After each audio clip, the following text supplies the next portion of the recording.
Good morning. Are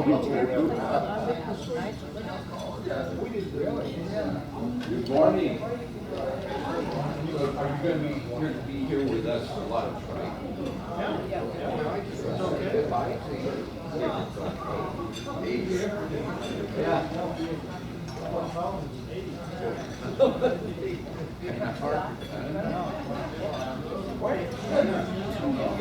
Good morning, how are you today?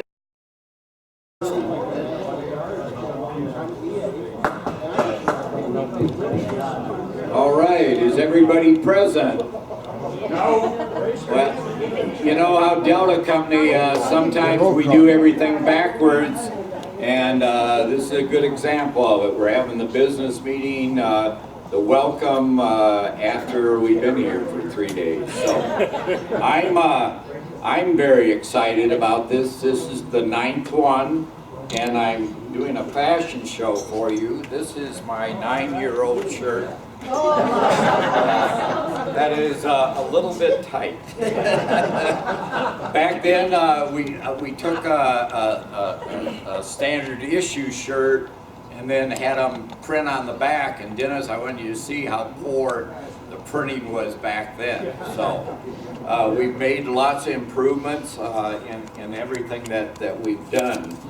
And so, first off, like to acknowledge the original, for people that haven't heard my little speech, 10 years ago, 3 of us met in Tampa, Florida, at the Hard Rock Cafe.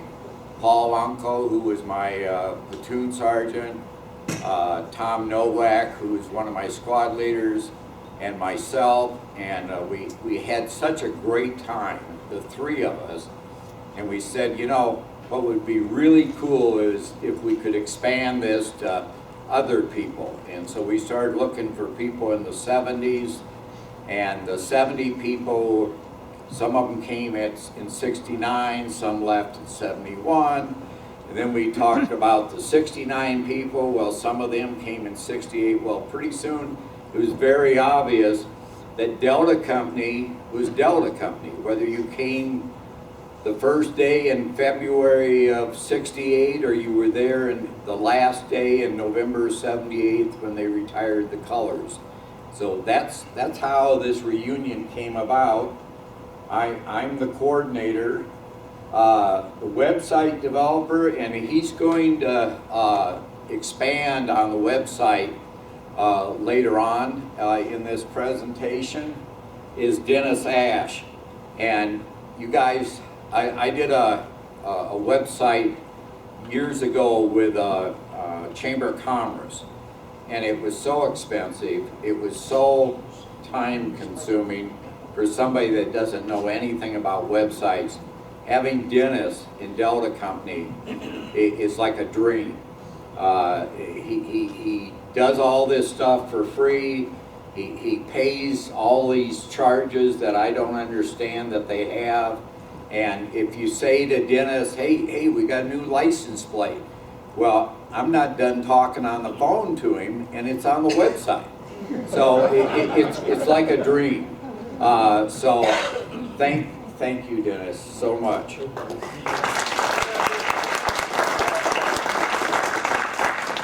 The memorabilia, here goes Dennis again. Guy Howerton, who we all are remembering him during this reunion. Either he was sick or Martha was in the hospital. So they were back and forth, his lung collapsed. At some point, I had a reunion about a year ago for my officers candidate school. And if you all remember last year, we had some problems with the embroidering, and the OCS thing, we had some problems. So we told Guy that we were gonna find a new person, that he should probably take a break and take care of his family instead of, during the OCS, he was so dedicated to Delta, or me, or the OCS, he was actually doing orders out of his hospital bed. you know, oh man, and we all know, you know, he had a stroke and he had a speech problem because of his stroke, and he was there at every one of our reunions. I can go on and on. I'm trying to get a picture from the florist that we had to pay $17 extra to get the picture, which they haven't sent me yet. So for y'all could see what we sent. I hope it's as beautiful as, you know, how their pictures look. Let me move on here. Thank you very much to Brian. Brian wasn't here, as you know, last year, and we had to depend on everybody sending in pictures. So the book this year that we have running around for 2018 is really kind of a piecemeal, not as professional as when Brian's here. And we got Brian back this year. No more weddings for this year, right? Right? And probably can't afford any more weddings, right? Right. And then Pearl, what's her name? Our video girl. And we want to thank the Sands. Boy, I tell you, I got to take a minute here to talk about the Sands. Pearl and I used to come here quite often with the national bowling tournaments, and Sands was where you picked up your money. They had a side pot thing, and it's smart business. Pick up your money at the Sands, so you're in the casino, so you're going to spend some money. But anyway, it was pretty dumpy back then. And my little brother was here, and he's a little snobbish, and he didn't think that much of the Sands. But anyway, I'm impressed. This room here, what we've gotten, and I'd like to suggest, we talked about it, about the an extra tip for the for Todd yesterday in the help me here, in the coach, but also here there's a lady running around. Mary. Yeah, and you know, she's got a bad hip, and she gets 3 to 4 hours sleep because she's got to come back here and clean this up from the night before for it's nice for breakfast. So she's, you know, coming in here at 5 or 6 in the morning to do that. So I would think, you know, that might fall in that category. At least I'm ready to give her an extra tip. So that's something to think of. We could maybe pass a hat or something. If you have the same feelings I do, throw something in the hat. Anybody got a hat? Yeah, okay. And I was going to say, Sam. Hell, Sam. Oh, yours got a hole in it. We don't want that. If somebody could start the hat around, I think that'd be a real cool gesture while I'm yapping up here. So, anywho, oh, gotta push the button. Bill Kane. Let's talk about Bill Kane. Bill Kane was going to be here. God, I was excited. Because Bill is in a Massachusetts soldier's home, and I've never gotten out of him, and I've asked a number of times why he's in a soldier home, what happened, etc. All I know is every year for the last 3 years, Bill has sent us $1,500. And the first year we did Bill Kane Taco Bar. The second year we did Bill Kane jacket, like we gave Michael, who had to leave early. And this year, Bill Kane paid for those plaques that we have. And what we did to, and I'm sorry, this is the best picture I got of it. This is Bill Kane, and this is outside the soldier's home yesterday. And there's the plaque. And then what we had this year, because he was coming to the reunion, the board of directors picked out this real cool crystal. You can't see it in this picture worth a darn, but it's like a teardrop, fairly big, and it's got our logo on the top, and then thank you, Bill Kane, for your financial support for Delta Company. And so this is a Bill, and we sent him the banner about 3 years ago, and he asked me not to send him any more banners because he just has a small room. And he said, you know, the room is not big enough for that banner you sent me because it's like twice the size of this one. So we said, okay, we won't send you any more banners. But we send him the annual book every year. Special recognition. Here's the years that we've had a reunion so far, and here are the people alphabetical that have had perfect attendance. The Bakers, the Boatwrights, the Bushes, the DeSasco, someday you're going to get an easier name. Krantz, why is there a comma? Oh, I don't know how to type. Salapini, Stovall, Sunley, and their better halves. And if it wasn't for the better halves, we wouldn't have these attendance records, I know, because, and we greatly appreciate it. And here's 8 out of 9, is Dennis Ash and Mr. Burnett and Mr. Uncle, and their better halves. So we really appreciate the dedication that we have in these special people. We've got a special guest today. His name is Butch Sunley.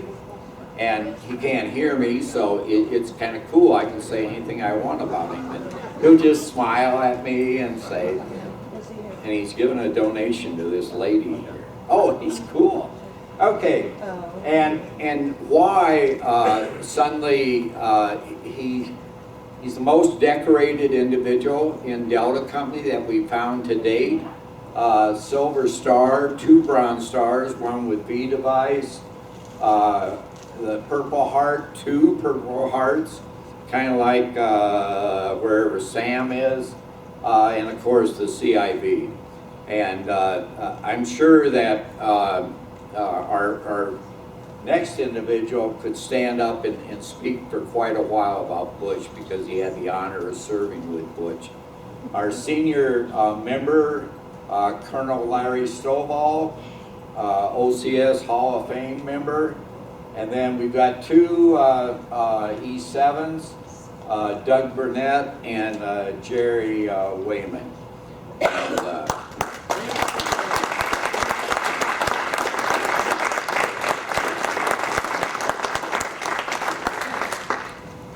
that's a lot of years when you start thinking. And I probably can toot my horn. Oh my God! Thank you, girl. Okay. Man, more girls like that should come up here. Yeah. Yeah. Okay. God, just keep coming, guys. My coffee cup is holding it all up. When you think of it, Larry, how many years? Where'd you go? 31. 31 years involved in the military. Doug? Not that many. Not that many. Jerry? 21. 21. Okay, I think I hold the record of 39. That was just like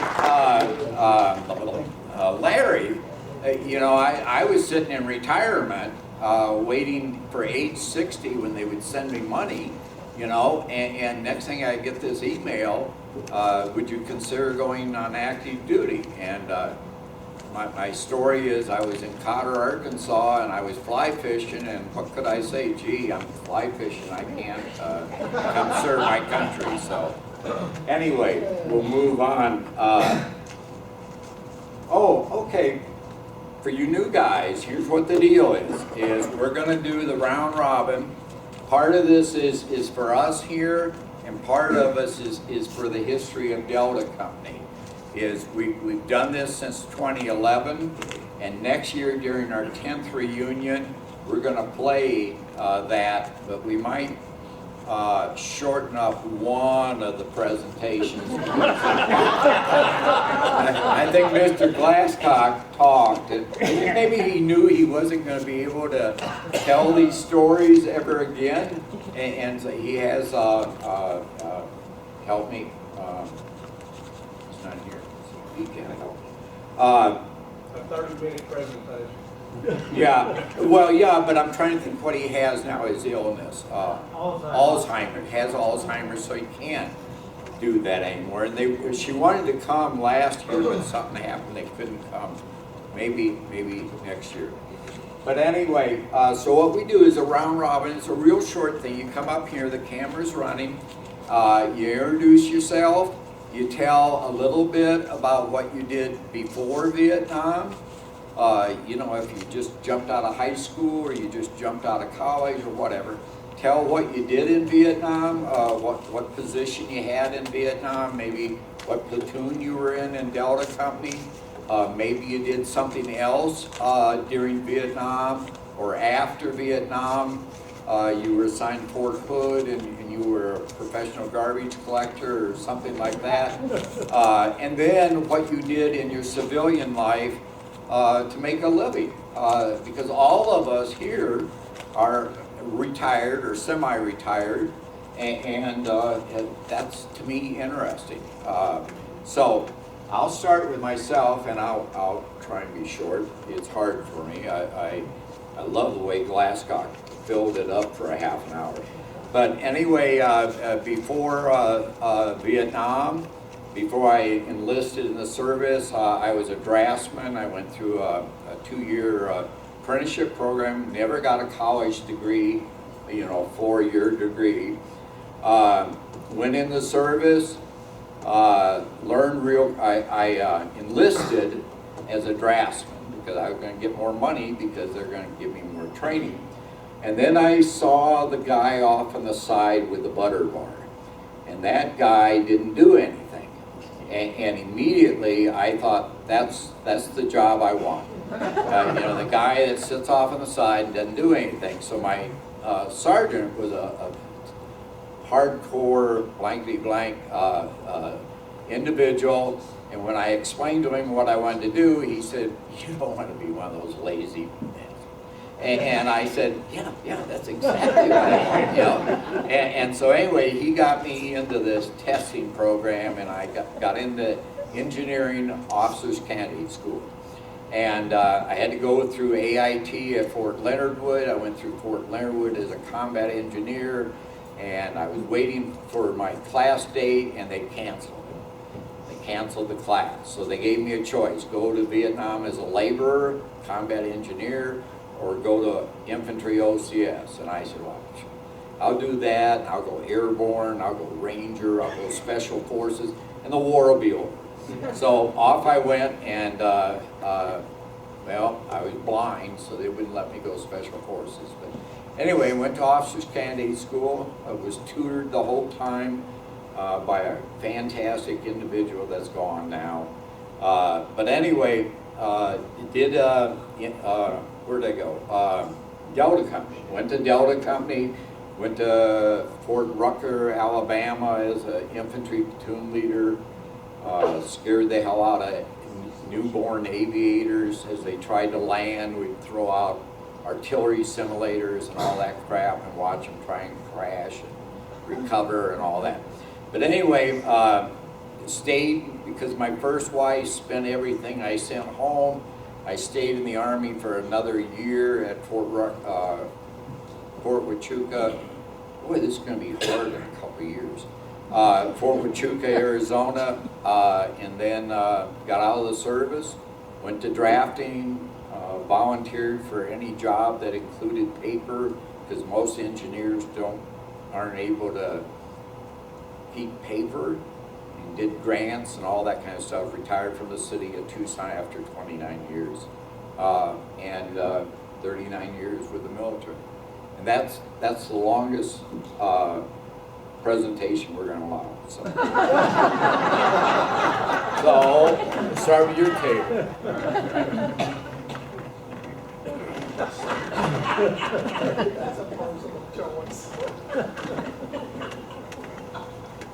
Welcome, everybody. I'm sorry I missed last year. I looked at the book. Whoever took the pictures last year did a fabulous job. He almost got me out of my job for this year. Thanks to Lynn for understanding. We had a family commitment last year. We couldn't make it, so we did miss all of you, and we feeling pretty bad we couldn't make last year. My name is Brian Nepper, my wife Linda. We got married in '69 after I got back from Vietnam. Had 3 lovely daughters, and they're all married to great son-in-laws. They're all doing very well, which is a blessing. We have 7 grandkids. During the tour in Vietnam, I had the privilege of carrying the radio for Larry Stovall. And one of the first things he said to me when he said, "Are you my RTO?" And I said, "Yeah." And he said, "If you think I'm doing something stupid, tell me." Because we had already been there 6 months and he hadn't been there yet, so he wasn't sure what he was up against, you know. So. But just a great lieutenant that I had the opportunity to serve with, and loved every minute of it. Just a couple of footnotes. We're going to do a group picture. I didn't realize it was going to turn into such an ordeal today, but I ended up going outside this morning without a jacket on, and I walked the perimeter. There's so much construction out there, we really can't, you know, get a good picture out there. So one suggestion was that we could walk down by the river, and I said, no, that's not going to work. We're not going to walk down by the river. So we're going to take a shot. I had to get a clearance from security to take a picture downstairs in the casino. So at the very bottom of the stairs from the mezzanine here, if you hang a right, there's a row of slot machines that they use for tournaments. And today is not a tournament day, so there shouldn't be anybody playing those machines. And it's enough room for us to gather as a group, both collectively as husband and wives, and also just get a picture of the guys. The other thing, so we'll go down there. I'm not sure what time we'll break for that, but maybe Lynn can announce him when he's ready. And then because they have the food blocked off here with this nice wall, it makes a very nice backdrop. So we'd be able to move these tables a little bit forward and get a nice group shot of everybody here, so it should work out well. When I got back from Vietnam, Linda's dad was a barber for like 55 years, and one of my guys that I went to high school with, his brother was from Cleveland, Ohio, and we were in Johnstown, Pennsylvania. And basically he said, American Airlines is hiring in Cleveland, what's Brian doing? So my father-in-law said, well, I don't think he's doing too much. I think he was going to computer school, and he wasn't liking it at all, because I'm pretty much a people person and wanted to do something a little bit different. So I ended up going out to Cleveland for an interview for American Airlines, and I ended up getting the job. So we ended up packing like an 8-foot trailer and put a hitch on the back of the car, and we drove to Cleveland. And I walked around for 2 weeks with Kleenexes, because she was missing home real bad. So we finally got her integrated into Cleveland, and if you ask her today if it was a good move to go to Cleveland, she'll tell you it was the best move ever. So I spent 25 years with American Airlines, all the way from loading mail bags and freight on the tarmac, bringing planes in with people on board, and putting tow motors together and all kinds of stuff. So, then I moved to reservations, and I went to reservation sales, so we were taking incoming calls. And if you worked the late shift in reservations, you would get calls from a bunch of drunk people. They'd be in bars, and they say, what's the boat schedule from Alameda, California to San Francisco, or something like that. You get some crazy calls. So that was fun. So then I ended up in sales for American Airlines in Cleveland. Managed to stay there all those years, 25, 30 years. I was able to stay in Cleveland. I went through a couple layoffs, ended up with a job with Japan Airlines for 6 years.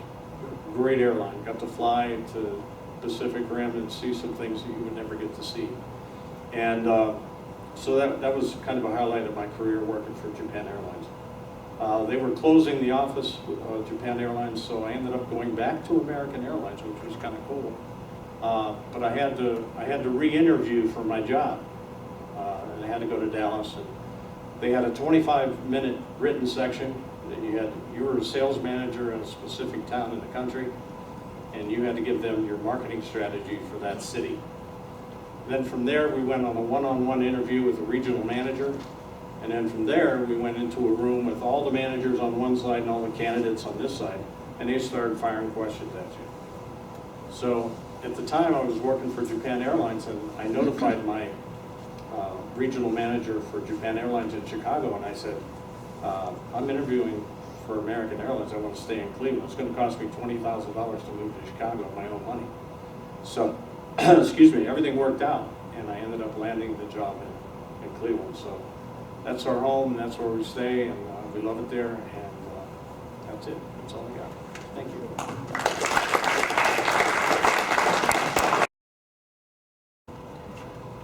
My name is Lonnie White, and the last time I spoke here, I talked a lot about, what I did in Vietnam and how I got there, but I forgot to say where I went after that point. So after I left Vietnam, I went back to Alaska where I was drafted, and my wife and I went back to the University of Alaska in Fairbanks.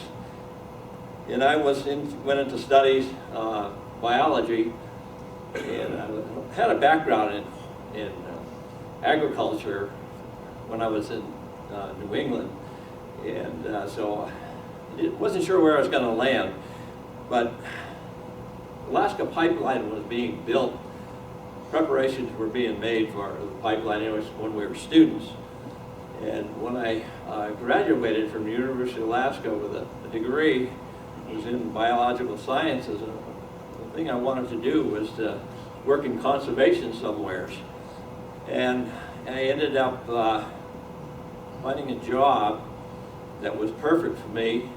It was in Alaska Department of Fish and Game, and I had to work on restoring salmon. And so I spent 23 years in Alaska, mostly in Kodiak, working on salmon restoration and enhancement, and it was a perfect job for me because a lot of things involved hatcheries. There's a lot of similarities between hatcheries and what goes on in agriculture, because you have to, feed fish, you have to take care of them, you have to have the right places for them. Well, we ended up restoring salmon runs in Alaska to the point where there were millions of fish coming back to our facilities and going up fish ladders that we built, and it was a great thing. That's all still ongoing.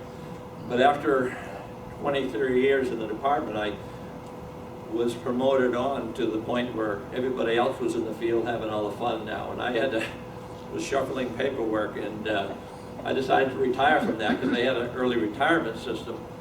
And so I stopped doing that, and my wife and I on the side started a small nursery business, and what we decided to do is to kick it up a notch, and that's what I've done since then. So we've been almost 40 years now. We've been running a nursery greenhouse business called Strawberry Fields, and that's what we do is we grow plants for women mostly, and they just love my greenhouse business. They just are so happy that we're still there. My wife and I are thinking about retiring on that, but it's kind of hard to, because we're the only one there on the island that does that grows everything there. And so it's kind of hard to let go. But my wife would like me to let go, but she's not sure who's going to prevail in the midst of this thing. She's tired of it. Her folks are in their 90s up there.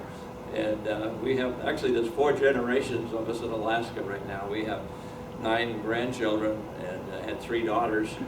So anyways, life has been good for us, and I appreciated that when I went back to school after being in the Army, I only had to serve 19 months. I came back with 19 months, and I didn't have to go back to any more bases and play Army. We had done enough of that in Vietnam. I didn't want to do that. Got out, and I had the GI Bill behind me, which was a real blessing to have, something come in to help you for the groceries and the rent and all that. It was a good thing. So God bless America. Thank you very much for all your service too.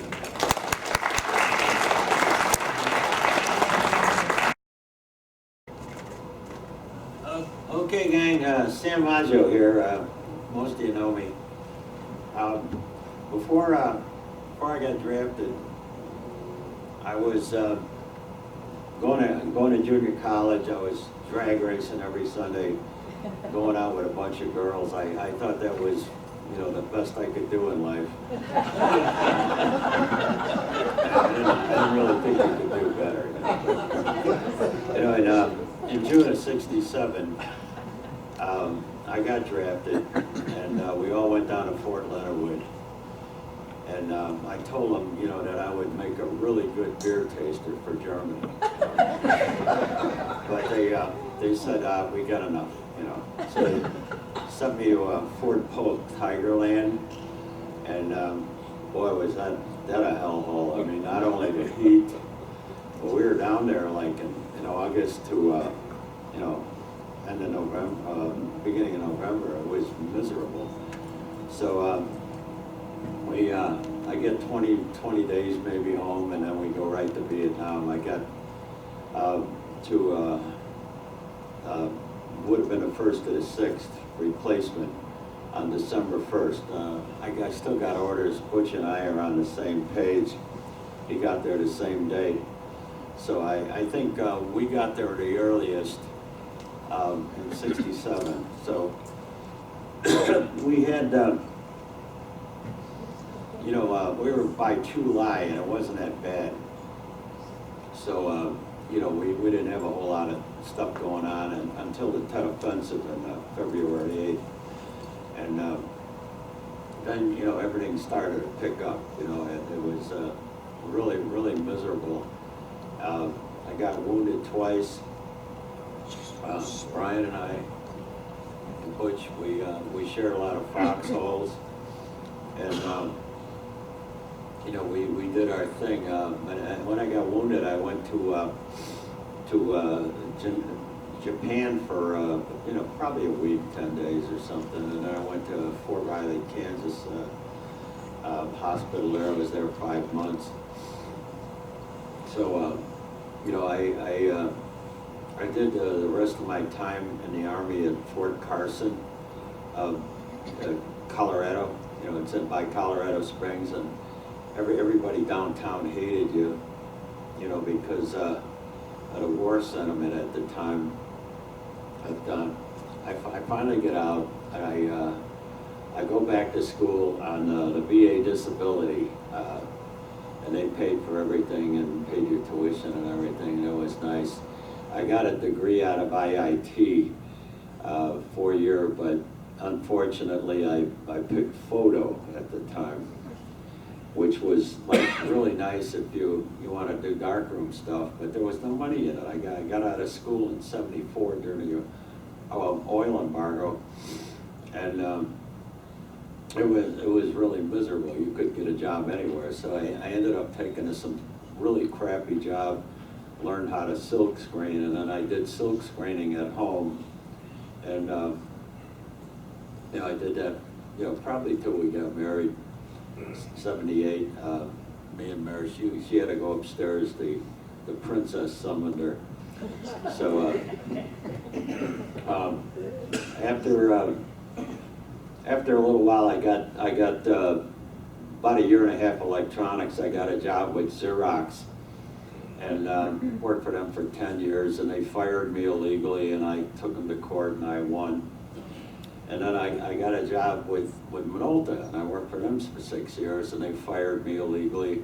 And I went to federal court with them, and I got a whole bunch more money. So, and anyway,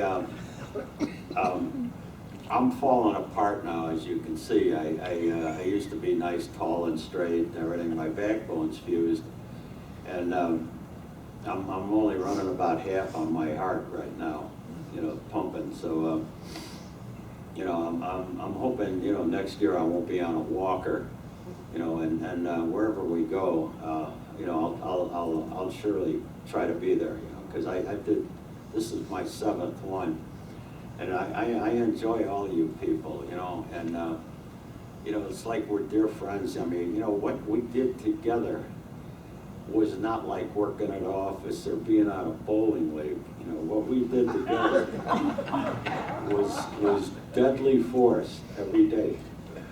And, you know, I can remember 2 times we laughed, maybe. You know, we did have a couple of good times, you know. But, you know, I love all you people. You know, you're all dear to me, and I hope to, you know, to hug everybody tonight, you know, when we leave. And I did want to warn you, the pills you take from the VA, you got to watch them, you know, because I've been taking this stuff to go to sleep, you know, and it wears off after a while, same dosage, so you start waking up hallucinating, you know, and sometimes I wake up, I think I'm Jimmy Durante, you know. You know, you say sitting alone in your room. You know. It gets worse, you know. Sometimes I think I'm Ray Charles, you know. The bills are all due, and the baby needs you, you know, and then every other night I'm Ralph Cramden. One of these days, Alice. You know, and the worst was when I was... You know he was a comedian? I woke up Ethel Merman one time. Things are swell, things are great. No, gonna have the whole world on a plate. No, so after a while they sent me to a VA counselor, you know, and it's a impersonation withdrawal. And, you know, I talked to him for a long time, and he says that he had it bad himself. That's how he got into the routine. He used to, you know, dress up in a sequin gown like Edie Gourmet and sing, and then he'd get a big puffy skirt, and he'd go, "I feel pretty, I'm so pretty." You know, so be careful what the VA did to you. Because you could have psychotic episodes too. You know, and as for next year, I don't know where we're going to meet, but I'm not going to drive, you know, because I like to drive better. I can bring more junk. You know, when I'm on that plane, I got to carry everything to the gates, and that's getting to be a drag, you know. So next year we're gonna really lighten up if we got to fly. So anyway, I hope all of you are enjoying this, and you new guys, you know, come back next year, you know, because it took us 20 years. You know, we haven't seen Lauren in 50 years, you know, and he came last year with his wife, and he fills in all of the blanks for me, the stuff I forgot or didn't see. And we have 7 of us here from '68, you know, and like I told all of you, I was the first one that responded. I've been waiting for that ad in the VVA magazine for years and years. I would post in there once in a while, "Hey, isn't it time we had a D Company reunion?" Because I went to C companies and theirs is like, you know, ho-hum boring. And, you know, they get 4 guys last year. I mean, you know, give me a break. And, so wherever we're going to be next year, you know, I'll try to be there. And of course, we bring the princess. And I want to thank all of you for the way you know, treat the princess. You know, she means a lot to me. She's 36 now. And we could tell that she had a problem when she was 2 years old. You know, she never developed, you know, like other kids. But she's got more friends around, you know, town than I do. So she does okay. All right, gang. That's all I got, and slow salute for Guy Howard.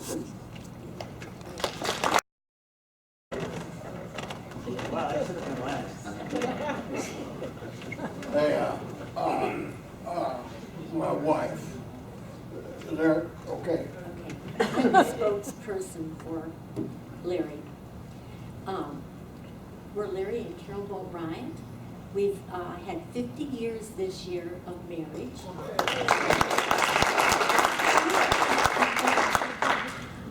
We have 1 son, Neil, and he was here. They won a lot of money last night, so that's why they're not here today. They were really happy. Oh, good. Larry first started out at Chrysler in Belvedere. He was a painter. He had gone to school in Carbondale, and then he started out in Belvedere. And then from there, of course, he got drafted, Vietnam, from February of '68 to October of '68. He was part of the Tet Offensive. And what else do we want to say? Mine's going to be short because he knows more than I do. We have 3 grandchildren. And, oh, I'm going to say one thing. After he got out of Vietnam, he went to school for 3 years. 4 years. 4 years. And he worked for Rockwell International as an accountant for Rockwell International. And that's when Rockwell was in Centralia. So he worked there for 28 years. Yeah. And then it was, the automotive sold out, and then he worked for another company called Cambridge. And then he decided that wasn't, Cambridge didn't have the opportunities or the, what do I want to say? Like hospitalization, things like that. I'm having to think. And so anyway, then he got into his own companies. He had a mortgage company, a title company, and land development company. And then we got out of all of that in 2005 when he had his stroke. We have 3 grandchildren, and they are 26, 16, and 10. So Neil says, I'm going to have to work the rest of my life to get them all through school. And since he's had his stroke, we do a lot of traveling. We went to Australia where he did his R&R, and oh, it changed a lot, didn't it? Yeah. And we're getting ready in 2020 to go to the Panama Canal, and we're going through the new locks. We've been through the old, we're going through the new. And he went to Sturgis this year. Now that is really something. Oh, During boy. the motorcycle rally, oh my. I'll tell you that later. Well, we got him a little scooter because he couldn't walk very far, and this was in Deadwood. He loved the Budweiser girls there. Every time I turned around, there was one sitting on his lap. So I was glad when we got out of Deadwood. And we only spent 1 day in Sturgis. That was enough. And we went to Mount Rushmore, Crazy Horse, and the Custard's Park. And I've never seen such a windy road through Custard's Park. And anyway, that's all we've done this year. Okay. It's enough. See ya.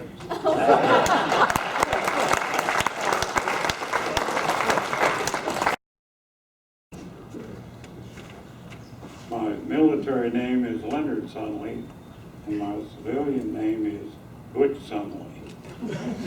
I was born in Illinois, and I froze all my young life. And then Uncle Sam gave me a job, and I stayed warm for 2 years. And yesterday I found out from Sam that somehow I was in A Company in Vietnam, and I don't remember that, but I remember when I lived in Vietnam, I was in Cameron Bay, and they had me unloading airplanes. And this guy walked by, and I go, "Hey, you got a minute?" And he was an officer. And I said, "I'm tired of unloading airplanes." And he said, "Well, come with me." So he gave me a ticket.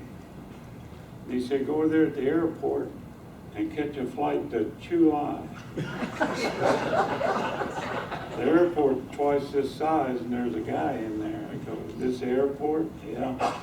I need to go to Chulai." So we'll hang around. We'll get one going that way, we'll put you on it. So in Chulai, after all my time in the Army, they put me on KP. One day this guy's walking by and I go, "Hey, you got a minute?" I go, "Officer, what do you want?" "I'm tired of doing KP." He said, "Well, come with me." And I guess I got in A company.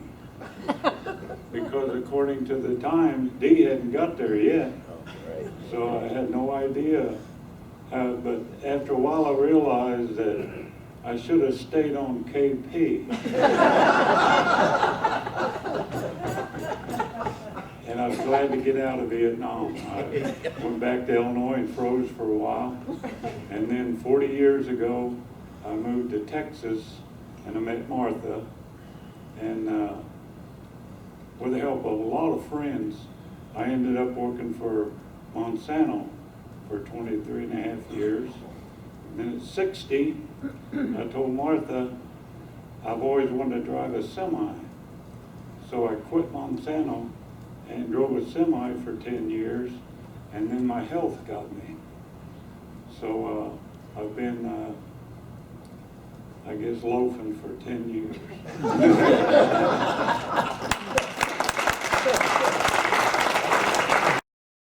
I'm Larry Stovall, and I'm one of the few lifers in this room.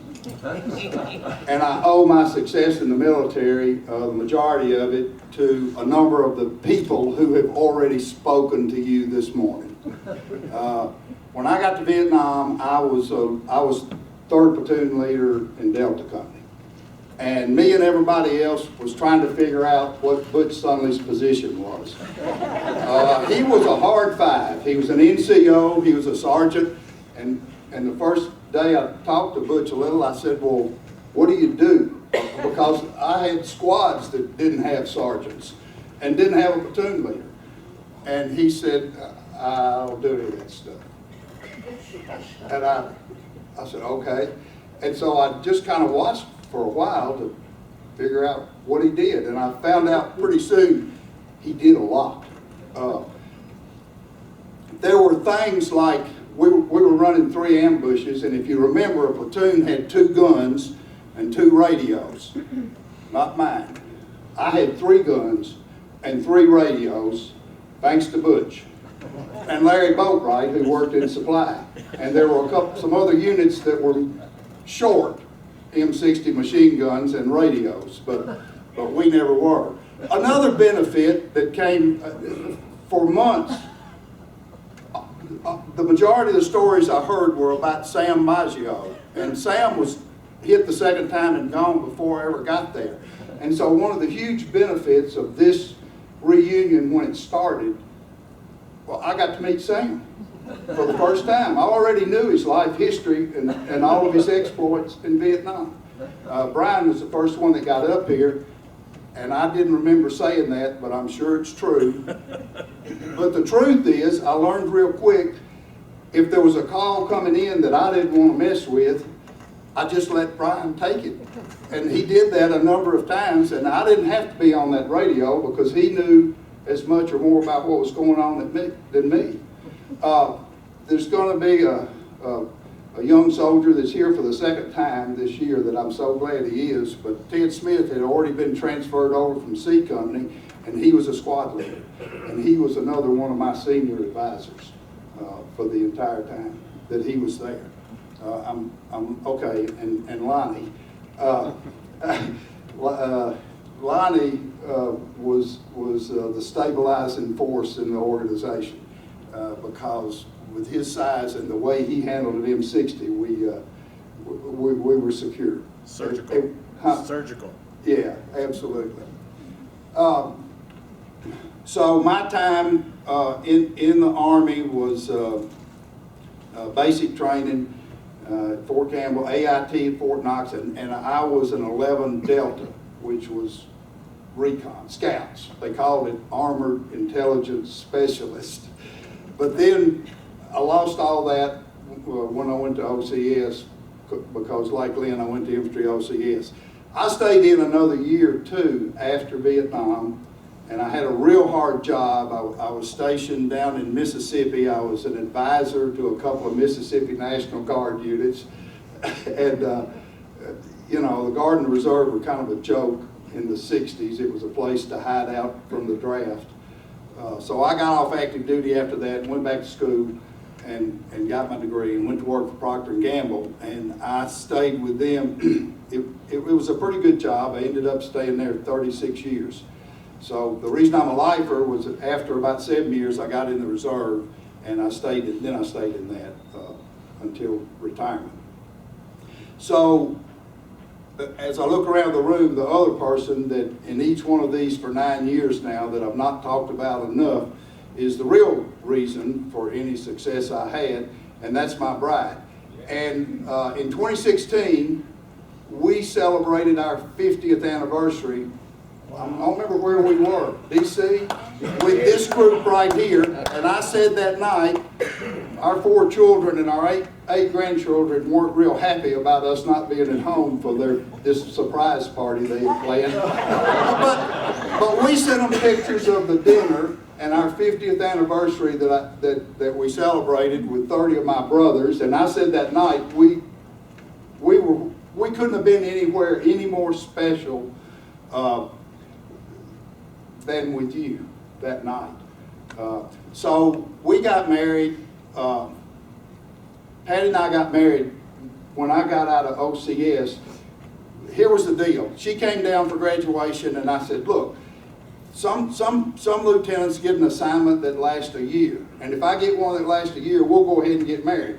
But a lot of them, it's 4 to 6 months, and then you go to Vietnam, and we shouldn't. And so I got assigned to the infantry school as an instructor, and I knew that was for a year.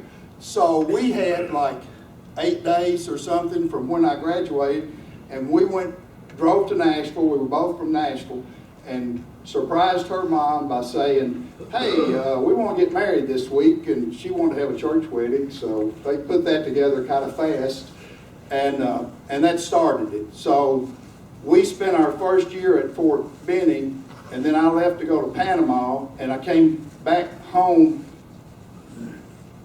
and got an extension on my port call to Vietnam for our first son to be born. So when I got home to Vietnam, I had a 1-year-old. And then from there, we had a daughter, another boy, and then the empty nest syndrome baby came along that many of you know, Natalie. And so we're hoping to get her back sometime too. After she made her brief appearance in Nashville, Lynn dubbed her the sweetheart of Company D, and she's kind of proud of that title. So we'll get her back, you know, one of these times. So that's my story once again. Lee?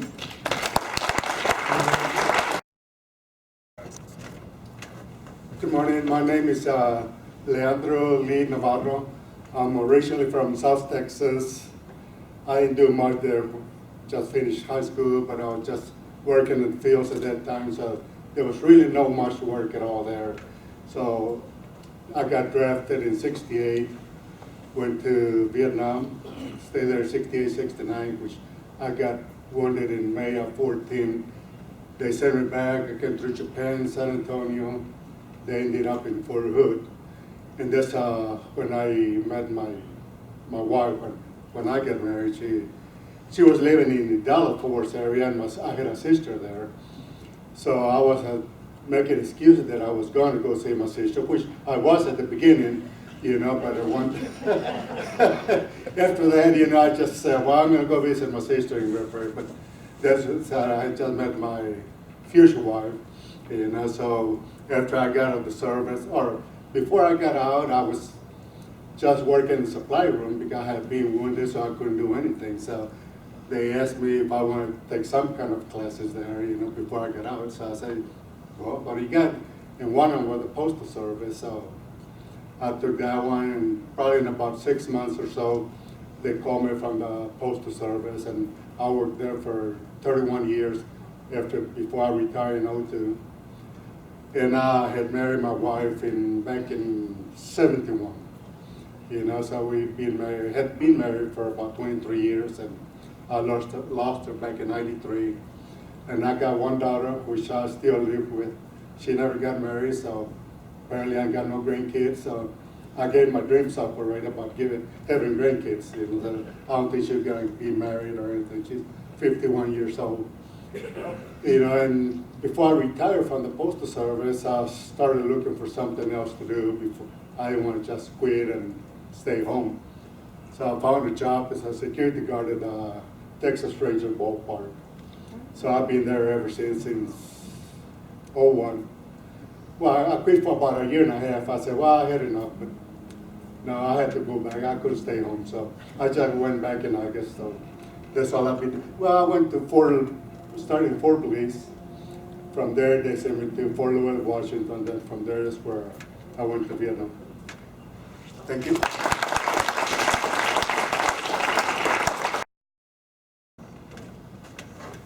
Hey, good morning. My name is Jim Lampy. I was born on a farm in Illinois, grew up in Illinois. After high school, I went to Chicago for a year, went to trade school up there. Thought I wanted to be a mechanic, but after I did that for a short while, I got tired of skinned fingers, burnt arms, and everything else. So I went to work in St. Louis building Ford Mercuries, and I did that until I got drafted. And went to Vietnam, came back from there. And I went back to the Ford plant once I was broke, and I got to get my job back. So went into personnel and told them who I was, what I did. And they said, well, we got a spot for you in the body shop. And the body shop at that time, it was a hellhole of a place, you know. So I said, well, you know, I got a little seniority. How about if you put me somewhere else? And they said, well, you can go back to the Army and not lose rank, or you can go to the body shop.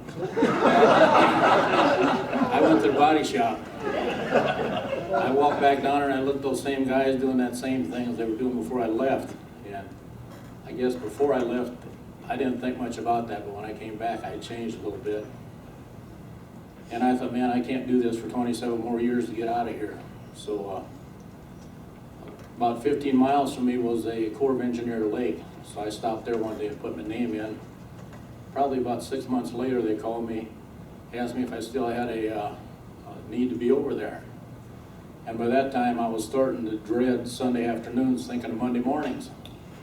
So I said, I'm gone. So I switched over to the lake for a seasonal job, and I met Donna over there.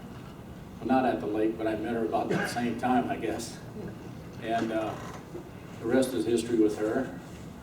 We got 2 children, 5 grandchildren, and I worked at the lake for about 42 years, retired from there, and here I am. I found you guys, so happy to be here.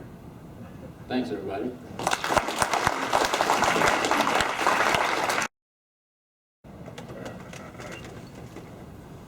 Morning, everybody. My name is Jerry DeSotko. My wife, Carolyn. I was born and raised on a small farm in north central Nebraska. Shortly after high school, I was drafted into the Army in somewhere in October of '68. I did my basic training in Fort Lewis, Washington. And the only thing I remember about that is it rained every day except for one. I don't have a lot of good things to say about Seattle, Washington.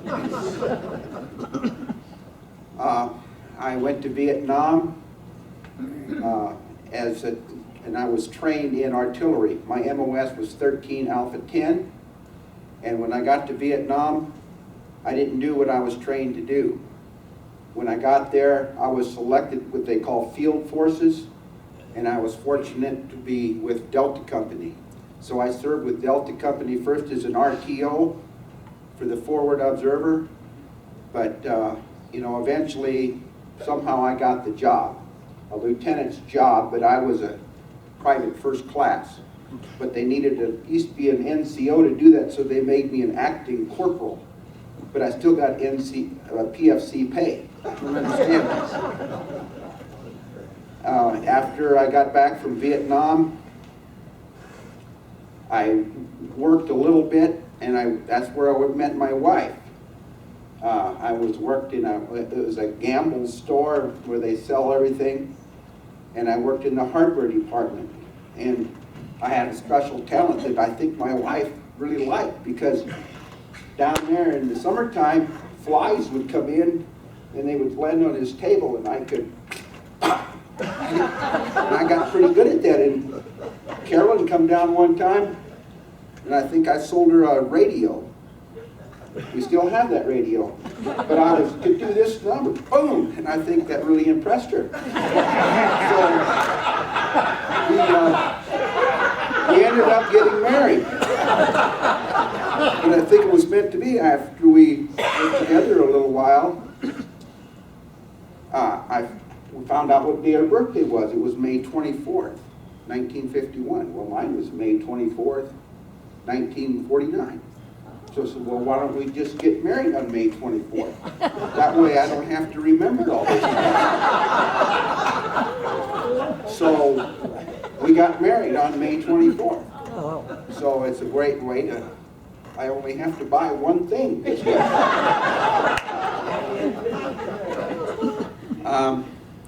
So then I moved to Montana, where I like to do mechanical things, so I worked on sewing machines. And if you know anything about them, you have to be kind of mechanical to get one of them things to run it. So long story short, I ended up in that business, sewing and vacuum cleaners, and that's how I made my living for almost 45 years. I kind of retired, say, last year. My son has kind of taken over the business. He also likes to do that mechanical stuff.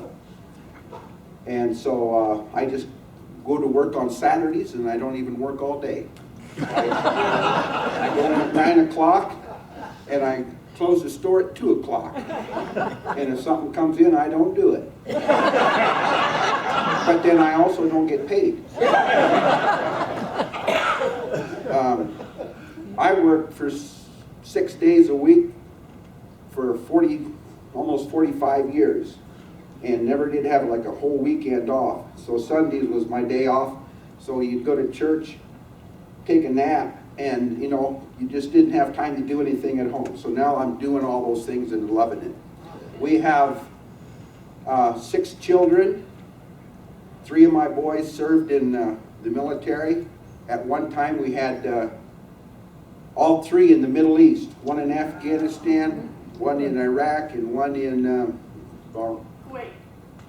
Not Kuwait. One of the Middle Eastern countries. So that was hard on me. And when I made it through that, they're all out now. We're all doing good. I have 4 grandchildren. We have 4 grandchildren, and now that's my job. I'm at their beck and call. And so whatever Addie wants, Addie gets. And I think I made my kids kind of mad because they never got stuff that they want. So anyway, that's my story.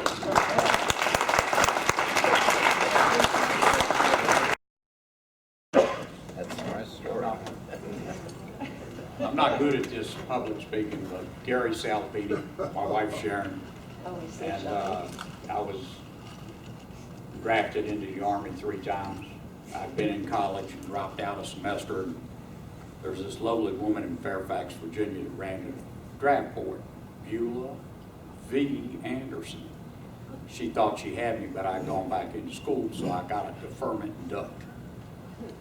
Then I was out and didn't sign up for the next semester, but I was doing a really important job in driving a delivery truck for a printing company, and got the guy to write me one of those essential employee things.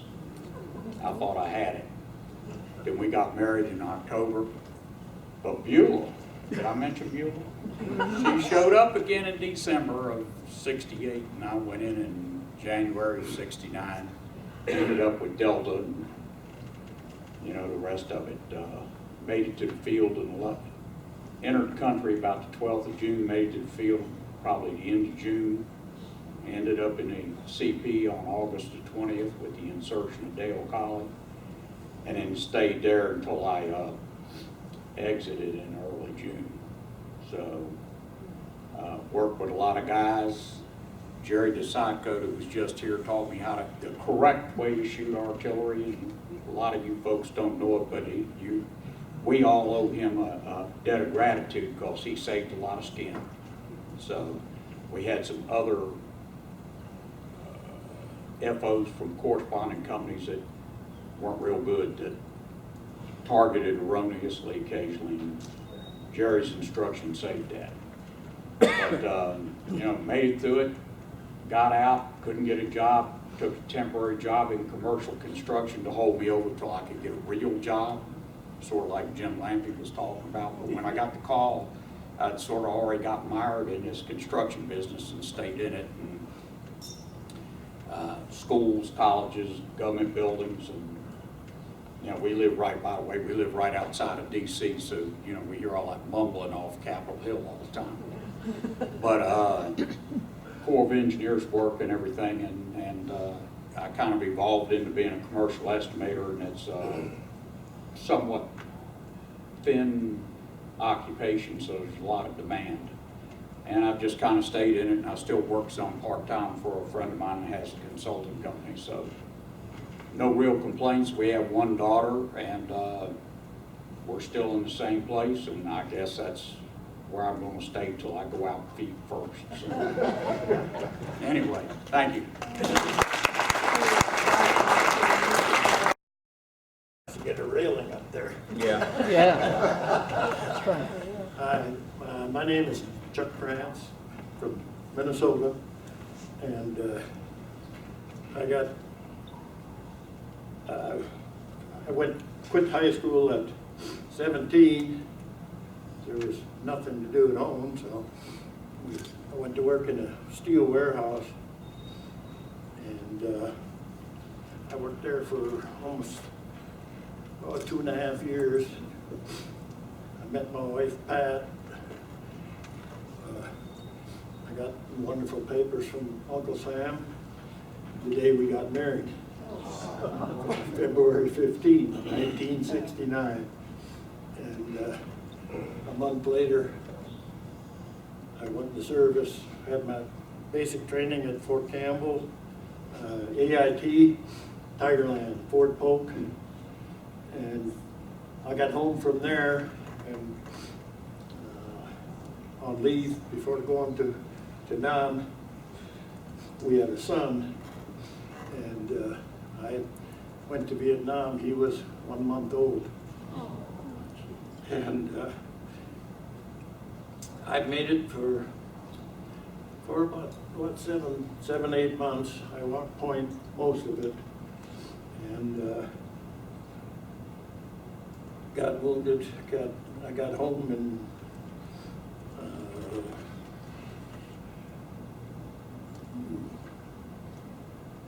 August, I think. Yeah, in August.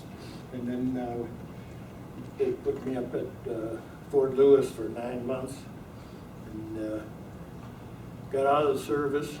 I went back to work in the warehouse where I started, and 45 years later, I retired. So we have 2 kids, a son and a daughter, 4 grandkids, and we just had our 5th great grandkid.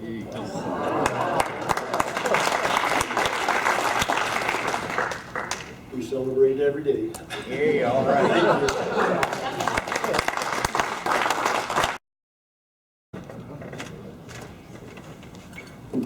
I'm Dennis the Menace. Actually. In May of 1967, Brenda and I graduated from North Clayton High School in College Park, Georgia. And then in December of that same year, December the 16th, we got married. So this December the 16th, we'll be married 52 years.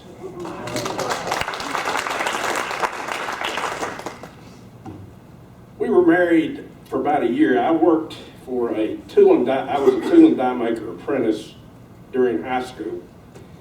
And when we graduated, I continued that job.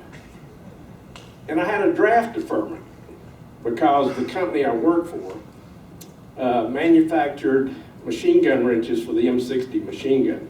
So there's a good chance of you M60 machine gunners that the wrench you carried was made at the company I worked for. But anyway, being 19 and full of wisdom, I decided I wanted to become a mechanic because I was such a hot rod nut, you know? So I left that job and went to work for Georgia Power Company as a mechanic.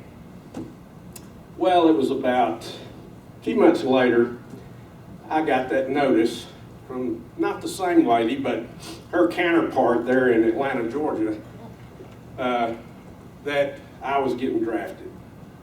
So in January, I got my notice. February, I was in Fort Benning going through basic training. And then in, after that I left AIT, I went to AIT at Fort McClellan in Anniston, Alabama. Did my AIT there. They sent me home for 30 days, off to Vietnam. So I got to Vietnam in July of 1969, right after, a month after Gary got there. And I was, of course, the FNG, and all of y'all know what that means, I think. But so FNG's got the great job, usually, of either carrying the M60. I was a little small at that time. I weighed like 120 pounds. So I got the radio. I became the RTO for 3rd Platoon. I don't even remember the guy that gave it to me, but boy was he glad I came into country. So anyway, I did that for a while until John Pugh came into the country, and he got the radio, and I became point man because this guy right here, Denny Bush, taught me how to walk point. Well, along the way too, back when I was younger, I was in the Boy Scouts, and I learned how to shoot very, very well. And as a matter of fact, I qualified expert with the M14. So somebody back in headquarters, I think his name was Major Lee, they were looking for a sniper. And so he comes out to the field and picks me up and says, "Hey, you're the new company sniper." So they issued me an M14, Starlight scope, matched ammunition, took me out to the area out where you could zero your weapon out there beside LZ bayonet. And I got to zero my weapon in, sent me out, and they let me get 2 guys, one for an RTO, because we worked away from the company, usually about a click, and another backup guy. So I got, Little Dave was my RTO. Wish he was here. Most of you know Little Dave. And Marty Vaughn, Sergeant Marty Vaughn, was my backup guy. Some of you know Marty Vaughn. I know Denny does. But anyway, did that up until we were told we were given the privilege of moving from our AO down to the peninsula down there where My Lai was. And while we were there in the staging area at LZ Bayonet, since I walked point and another guy, he and I alternated, his name was William Mitchell. We all called him Mitch. Denny knows what I'm talking about. Some of you may have known him. He was a black guy from Memphis, Tennessee, great guy. And so they told us we needed to come over and meet with Lieutenant Hurt. He wanted to go over the map, since we were changing maps. He was going to go over it with us and tell us when the trucks dropped us off down by LZ Dottie, how we were going to take off from there and go on our way. So we went over to there was a fire pit over there where Lieutenant Hurt was at. And we went over there to meet with him, and we're going over the map, and I've got my back to the fire, and something exploded in the fire. Probably somebody threw some C rations in there. We never knew. But anyway, I got hit in my right calf and my left elbow. Had some pretty nice shrapnel hanging out of my arm and my leg. And so next thing I know, I'm on a medevac headed for 91st evac. So that was my last day in the field. I actually recovered from that, and they sent me out. I was sitting on the pad there at LZ Bayonet, ready for the helicopter to pick me up, take me down to meet up with the rest of the guys. And as it turned out, Lieutenant Cooper, who Paul Uncle was really good buddies with, he just happened to be driving by in his Jeep. He was the company XO at that time, and he saw me sitting on the pad, and he asked me what I was doing, and I said, I'm waiting for the chopper to take me down with the rest of the guys. He says, hell no, you're not. He says, you're short. He says, you're coming with me. We're going to find you a job back here in the rear. Sounds good to me. And so he took me into the company office, and he asked Top to find me a job. He says, we need somebody in charge of the drivers of the motor pool. So I was E5 at the time, and so they put me in charge of the drivers of the motor pool. I just happened to have my driver's license with me because I had to get my driver's license to drive in Vietnam, and because I would occasionally have to drive a truck as well. And I got my driver's license, and we would go down to LZ Dottie, pick you guys up, bring you into Chulai for the stand down. And when I left Vietnam in July of '70, I came back, didn't know exactly what I wanted to do with my life, but I knew I didn't want to be a mechanic. Wasn't interested in being a tool and die maker anymore either. As it ended up, I wound up going to work with Snap-on Tools as an authorized distributor. In other words, I own my own business.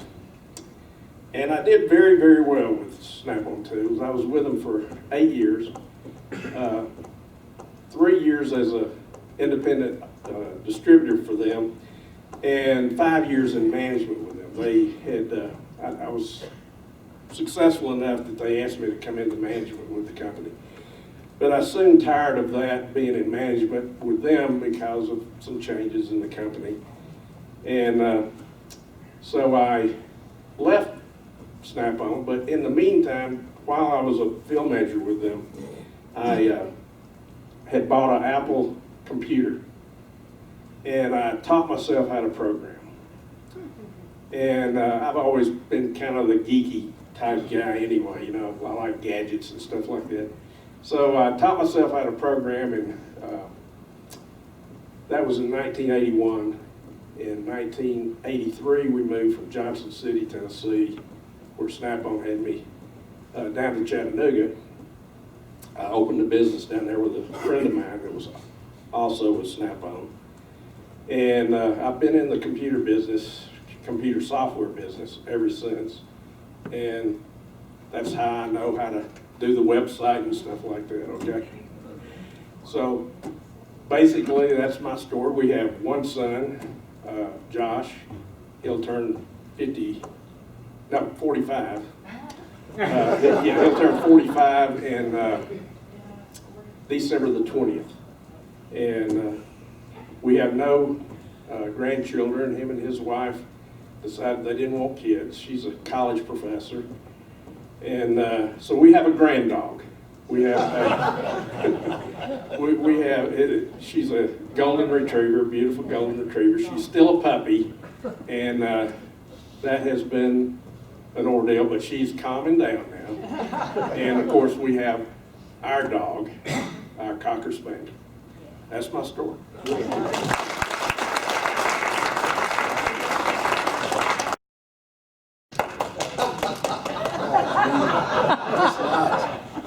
Welcome everybody here. My name is Denny Bush. I was born and raised in Detroit. After high school, I played for a company called Burton Title Abstract Company, hockey. We won 3 national championships. And then I played for the same team, softball team during the summer, and we won 2 national championships.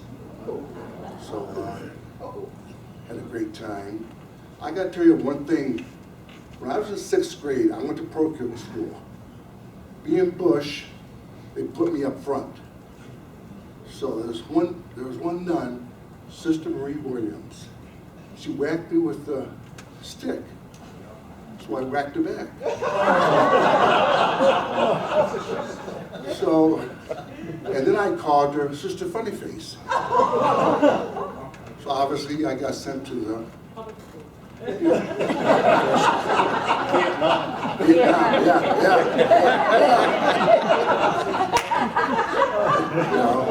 Vietnam, yeah, went in service, went to Fort Benning twice. And then I got to go to University of South Vietnam. And there I had met some great people there. Paul, he told me to keep it short, so I got to keep it short. No. Yeah, that's next. And Denny Ash, good people. But everybody here, I love all you guys, really do. And thank God that we're all here, and we'll be back next year. All right, thank you very much, and thank you.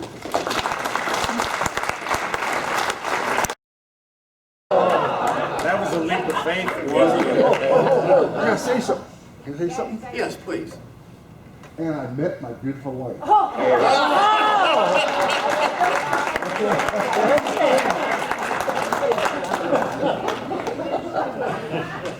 I'm Paul Uncle. Hey, Paul, Yes. keep it short. Well, I got a problem. Jim Glasscock sent me this. He wants me to. Just kidding. Gee, what do I say? Oh, did I ever tell you the joke about the pig?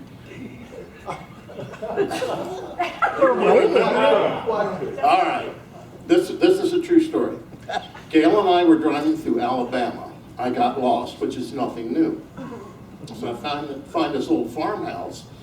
I pull up, and this farmer walks out and says, "Can I help you?"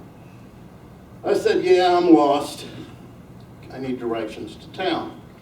Well, I'm looking down and I see this pig there. And the family's all around it, and I said, "That's a nice looking pig." He said, "Yeah," he says, "that pig is very important to us." He said, "That pig is a hero."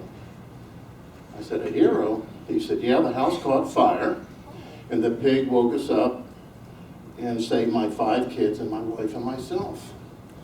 And I said, that's fantastic. So I'm looking at the pig, and its front leg is missing. And I said, "Did the pig lose the leg in the fire?" And the farmer says, "No, when you have a pig that good, you don't eat him all at once." I cannot believe I got through that without laughing. Never tell that story.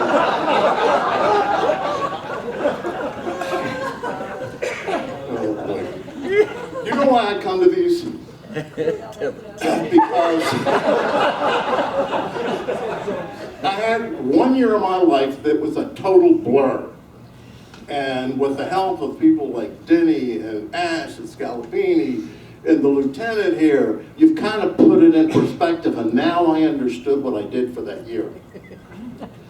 I'm probably one of the few platoon sergeants that had 6 lieutenants. And I got to thinking about that, and I thought, you know what, I must have really been a bad lieutenant. One of them shot me, one of them transferred me out of his platoon, and one of them faked a appendicitis. Just kidding, Lynn. Show him your scar, Lynn. Okay, to be serious now.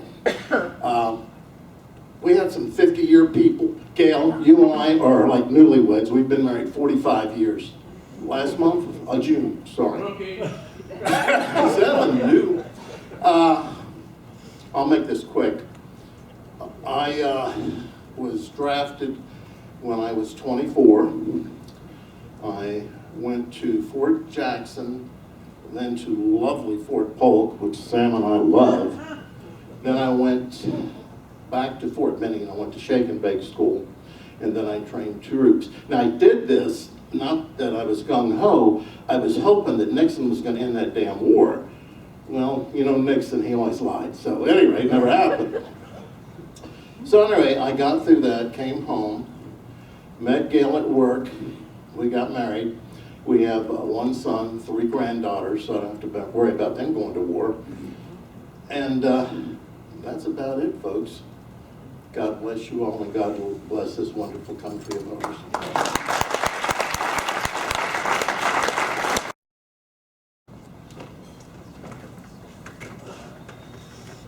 My name's Randy Bordner. I got out of high school and started junior college, and I hated it. They talked about art and whatnot, English. It was miserable. And I didn't want to be a painter like my dad was. And I'd always wanted to be a soldier. When I was a little kid, I used to look at encyclopedias and see I had all the ranks and everything memorized. I always wanted to do that, and I wanted to be a real soldier. And I'm driving out to junior college one morning, and it sucked so bad, I said, I'm done. And I turned the wheel of the car and went to the draft board, and I said, draft me. And I was gone in 2 weeks. And I was glad I did. I was glad I did. I went in Vietnam a long time. I got wounded the same day that a lot of the guys in 2nd Platoon got hurt in August of '70. And one memorable experience is, you know how they tell you that, you know, when a guy gets hurt, you know, tell him how great and wonderful everything's going to be. And they're pulling me off this helicopter at the 91st, and these 2 guys walk by and they look at me and they go, oh my God.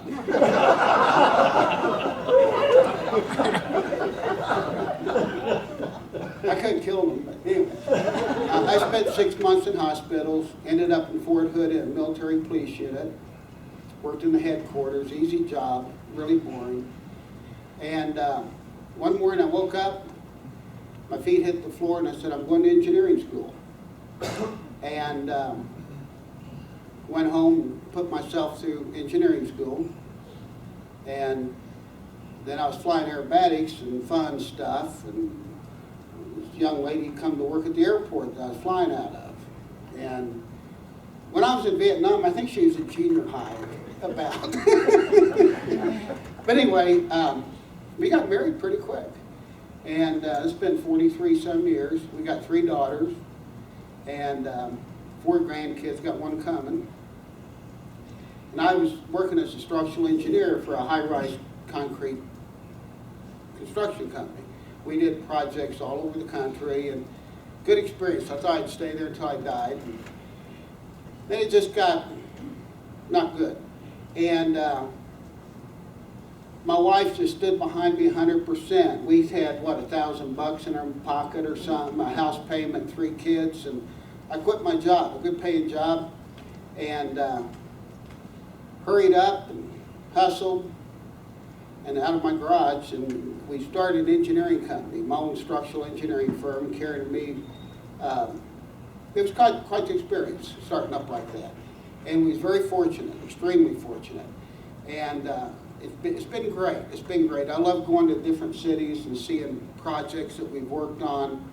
The Stratosphere Tower in Vegas, I worked on that. That was neat. The Rainbow Bridge up at Niagara Falls. And, a bunch of projects for the Olympics in Atlanta. And high rises in China and Mexico. I mean, it's been great. It's been great. And I, kind of like some of you guys, I always wondered what happened to everybody. Where'd they go? And forever be grateful for Mr. Baker and Pearl for getting these together. Yeah. And meeting everybody. And even though I didn't serve with hardly any of you, it's just like I really did in a lot of ways. So thank you very much. It's I always look forward to this, and Karen does. And thanks again. Thank you, Lynn and Pearl.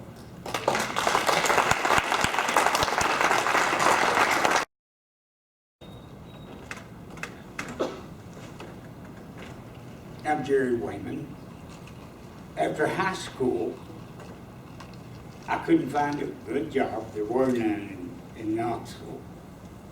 So I decided, well, I'll join the Army. And I did. I was sent to Fort Benning, Georgia. While I was there, I seen these guys jumping out of planes.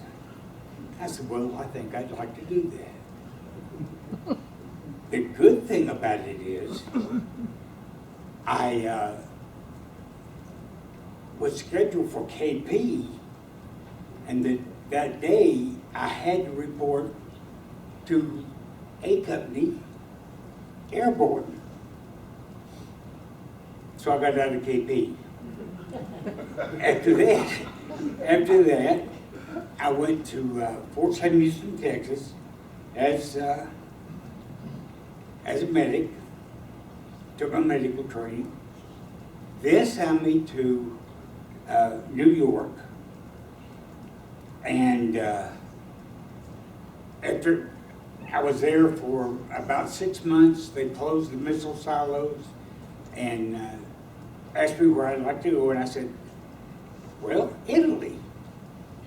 So they sent me to Italy for 9 months. After 9 months, I received orders for Vietnam, and it killed me. I said, whoa, leaving this and going to that. And by the way, I was on a place called Lago di Garda, outside of Verona. And we were in charge of all the traveling soldiers and wives and VIP citizens. We used to took care of them on the beach. Well, I get to Vietnam. I was assigned to headquarters company, 1st of the 6th. There they attached me to Delta Company. I do not remember what platoon, but I enjoyed it. That was 68 and 69. I was wounded twice. The second time, I thought, I get to go home.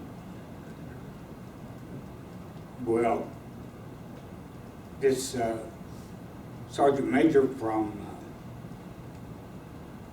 1st of the 6th came to see me at the 91st, and he said, you're going back to the Battalion 8 station and work for the rest of your time here in Vietnam. I said, well, that's fine. I'm out of the field. Once I was assigned to Fort Campbell, Kentucky, to the 101st Detachment, rear detachment.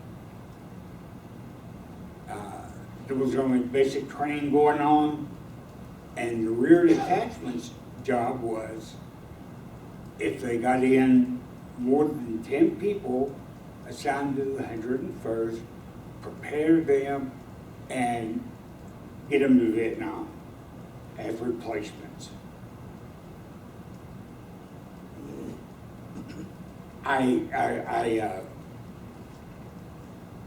My wound become infected. So they sent me to medical hold at the hospital. The hospital said, hey, you can work with us. So I worked at the hospital at Fort Campbell, and if anyone was there back in the 60s and 70s, it was 2 stories spread out in old buildings. I was a ward master, 2 different wards. Once the 101st got back, then I got to go do my job with 3 to 6 men. Well, while I was in med detachment, 5 of us were discussing the odds of getting a job on the outside or staying in the military.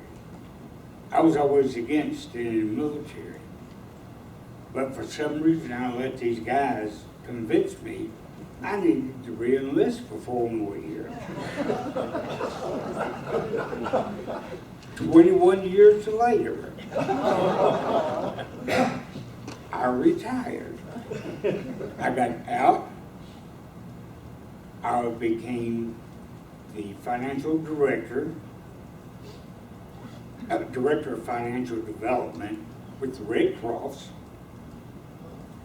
I left there and went to an advertising agency where I developed a cable TV infomercial. It was 2 hours long. I produced it for 12 years. I left it. The show went to pot. I don't know why. But I decided to retire, and that's it. Oh, I seen in the magazine. I had seen several times in DAV and VFW, Charlie Company, were unions. Well, after a few years of looking, I seen the other company. So I called in. We set it up. Last year was my first one. This is my second one. And I want to thank you for welcoming me here with such great heroes. Thank you.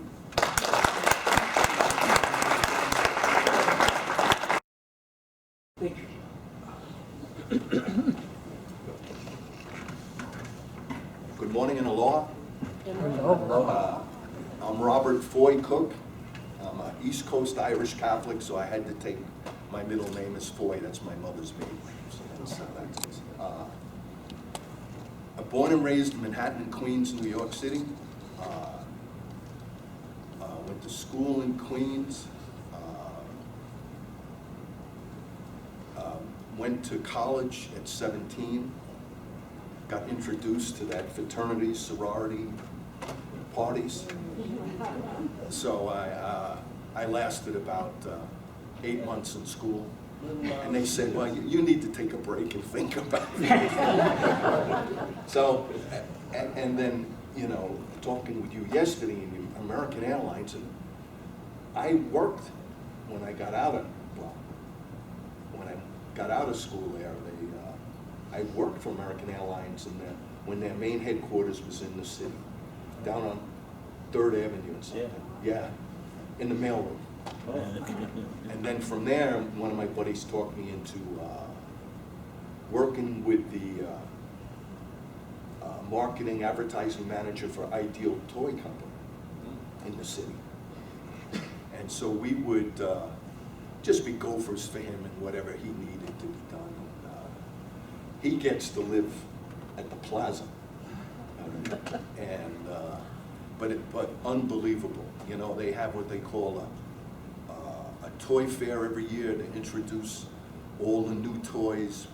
You know, this is usually like in September, and the security to get in and out of that toy fair was unbelievable because they don't want anybody stealing everybody else's ideas. You know, but. And so I got drafted in, inducted in Fort Hamilton, Brooklyn. They sent me down to Fort Jackson for, what do you call it, introduction or whatever. And then they shipped me down to Fort Gordon, Georgia for basic. And then I went to Fort Sam Houston for the medical training at San Antonio. I really liked it down there. Then I got shipped to Fort Bragg to a medical company that was attached to the 82nd, and then they just farmed us out. Some of us worked in the hospital, some worked in the dispensaries, some worked for the jumps. They would have personnel and heavy equipment drops at the same time, so you saw a whole lot of broken limbs. So I spent 8 months at Bragg, and then I got orders for Vietnam, and I arrived in Vietnam in May of '69, and I left, I think, the last week in April or the first week in May of '70. I ended up initially with the mortar platoon with LT Murphy. I think it was called the French Fort area. And then I spent 4.5 months with the mortar platoon, give or take a few weeks.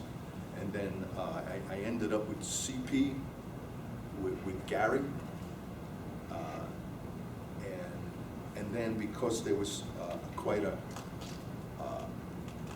loss in medics, so I would bump from one platoon to the other. I even ended up in Echo Company for about 3 weeks. And so I left that in '70. When I got out, I don't remember, it was an employment agency, or was it the VA, or was it, anyway, long story short, there was a retired lieutenant colonel that was a doctor of optometry, and he wanted to hire a vet for becoming a dispensing optician. So that's how I got into the optical game, and then I progressed from there. And then my father was retired from Pan Am, so I could fly anywhere for free. So one of the buddies from the neighborhood says, well, meet me in Hawaii. So I met him in Hawaii. I made 2 phone calls, and they both offered me a job. So I says, well, give me 60 days, I'll be back. And I've been in Honolulu since January of 1973. I've owned my own businesses. I would have doctors of optometry or even retired ophthalmologists that wanted to keep their hand in. They would do the exams, and we would do everything else. We would fabricate glasses, contact lenses. I was fortunate enough that there was 2 guys I hooked up with that were at the forefront of soft lenses, soft contact lenses that were developed in the late '60s, early '70s, and our niche was what we call astigmatic soft lenses to correct for astigmatism. You had to wear a hard lens to be able to correct vision of astigmatism. But we developed the toric soft lens. And we would make those, custom make those for each individual. And we even fitted a horse with soft contact lenses. So that was a great publicity. But anyway, personally, my wife Liko is a kumuhula. You can Google what that means. Very much involved in the Hawaiian culture. We have 3 children. We have 2 grandchildren. I think on the day we get back, we're supposed to have another grandson. So we're looking forward to that. And I can't express well enough that meeting all of you, and this is my first one, it's an experience I'll never forget. Thank you.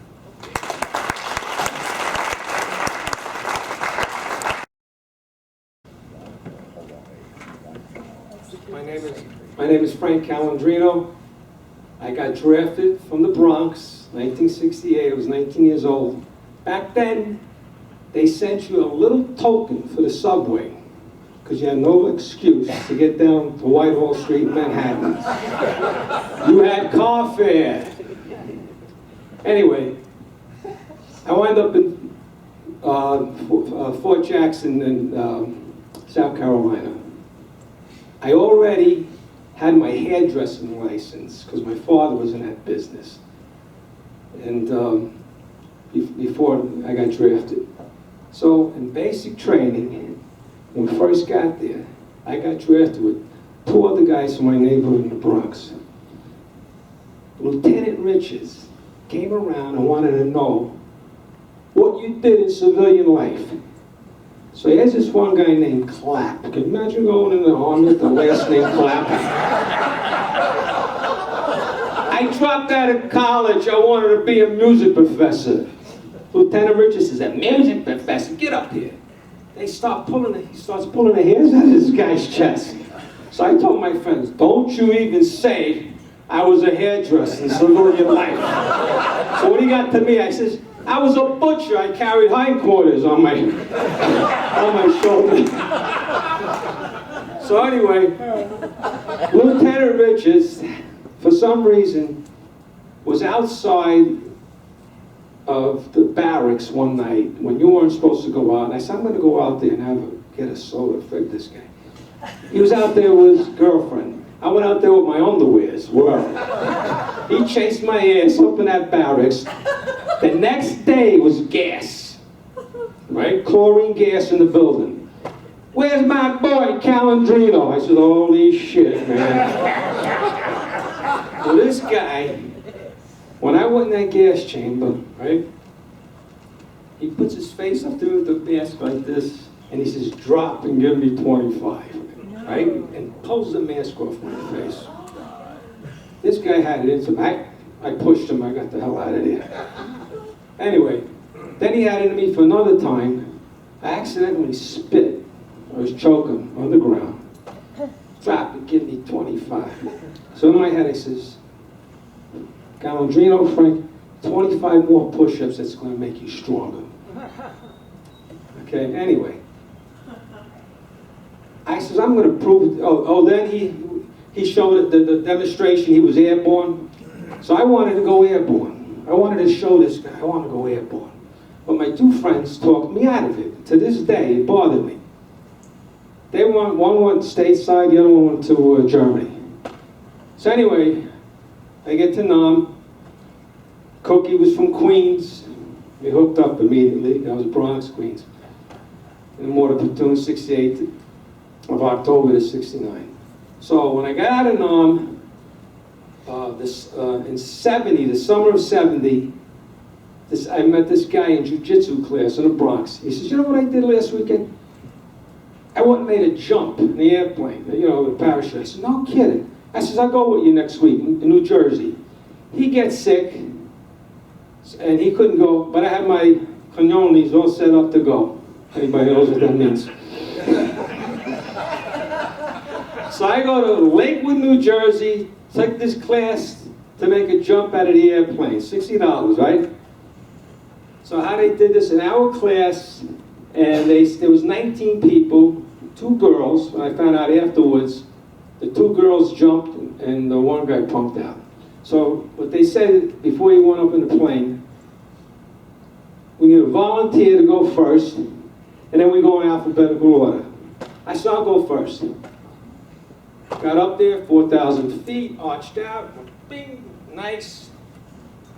Now, I'm going down, right? The chute opens up 6 seconds, whatever. The wind came, bing. I said, I'm going to the Atlantic Ocean over here. Okay, now, I didn't realize they had to redo the plane direction after 4 guys jumped. So now I'm going, and they got a walkie-talkie on you from 4,000 feet. They say, Frank, put your left toggle. Right? And I'm pulling the thing. Meanwhile, there was another guy named Frank. I shut the damn thing off. I says, all right, I'm going to go fly. So I'm going, I see a lake. I says, I'm going to go into this lake. Well, I cleared the lake. The 4th guy went into the lake. The 3rd guy went into a little swampy area. The 2nd guy that was behind me goes into a tree. I'm going over this guy's backyard and I see him barbecuing in the yard, I swear to God. I said the second guy should have went in there, maybe they would have gave him a meal or something. Where do I wind up? Between power lines and a New Jersey turnpike. I thought I was going to go in some girl's convertible like James Bond, you know? I said, whoa. I said, they had to come and get us with a truck. I don't know how the hell they found us. Anyway, that's my airborne experience. I knew I should have did it in the Army. Anyhow, I became a hairdresser, day spa owner. I didn't get married until I was 41, until I met my lovely wife, Judy. And I am really glad that I came here. This is like so special. And God bless everybody here. Thank you very much.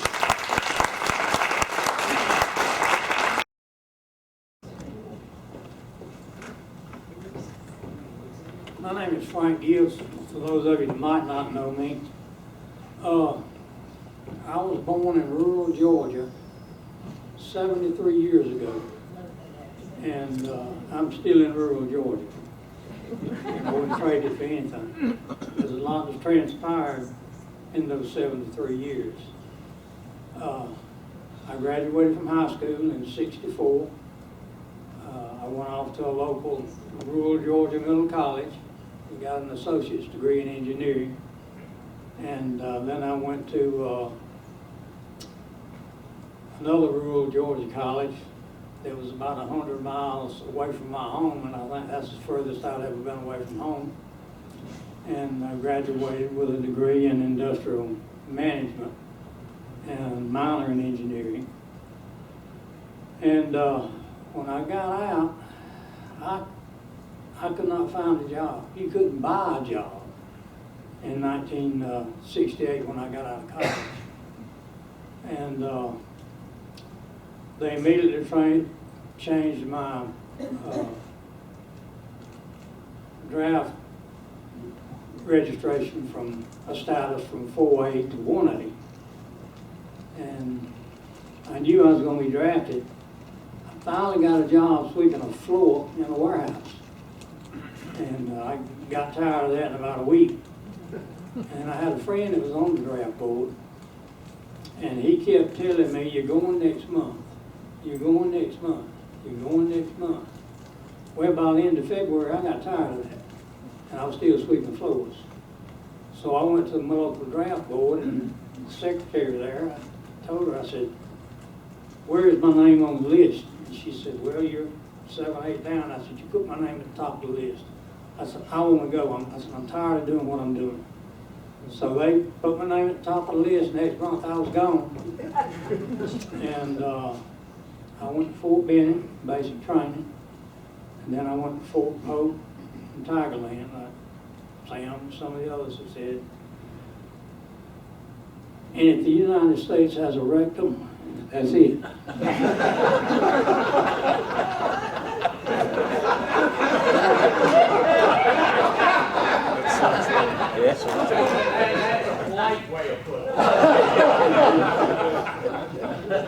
Vietnam was worse.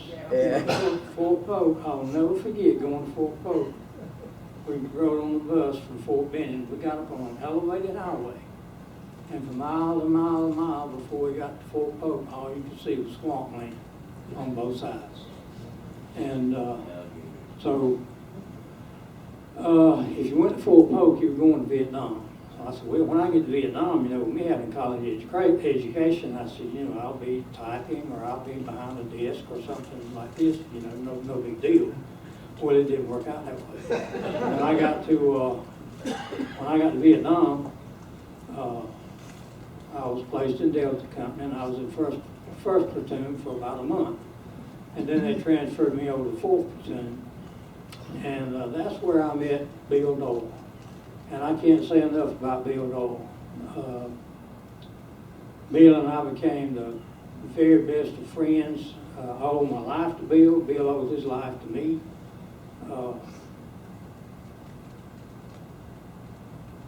You know, all of us know that Bill couldn't make this reunion because his brother died. And Bill emailed me and told me, you know, that he wasn't going to be able to come because his brother had passed away. For me to pass his love on to everybody. And I'm sure he emailed LT too. And so I know beyond a shadow of a doubt, Bill would certainly love to be here. And Bill has done a lot to help LT and Pearl and the others who put these reunions together. And I didn't make the first 2, maybe 3 reunions. And Bill hounded me to death. You need to go to the reunion. We need to go to the reunion. The first reunion I came to was in Atlanta, and I didn't come and stay. I came up for a day and went back home. I think I came up for another half day and went back home. It made such an impression on me that I've been to every reunion since, except in 2016. 2016, our daughter had twin boys, and that was in Branson, I believe. And so I didn't make that reunion. Well, after I got home from Vietnam, I went to work in a mining company in a laboratory as a supervisor, and that's where I met my lovely wife. We've been married 43 years, and from there I sort of moved up in the company, and I became the safety director of the mining operation. And we have 2 daughters, both of them are nurses. We have 5 grandchildren. 6?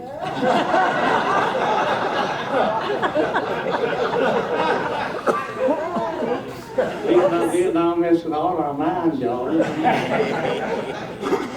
We got 5 grandsons and a precious little granddaughter, and she's only about 1 year old. And she's already spoiled, and certainly going to be so as time goes on. But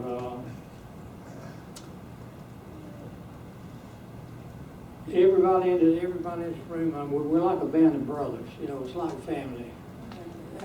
Just as an example, this might sound stupid to somebody, but it doesn't to me. Laying in bed last night, and the room next door was playing some of the most awful music I've ever heard in my life. You know, we were trying to go to sleep, and they were singing and hollering, beating on the wall, and I don't know what was going on over there, but I was laying there thinking, you know, I'm going to get up and do something. And I thought, you know, if I can't control this, I got a band of brothers that can.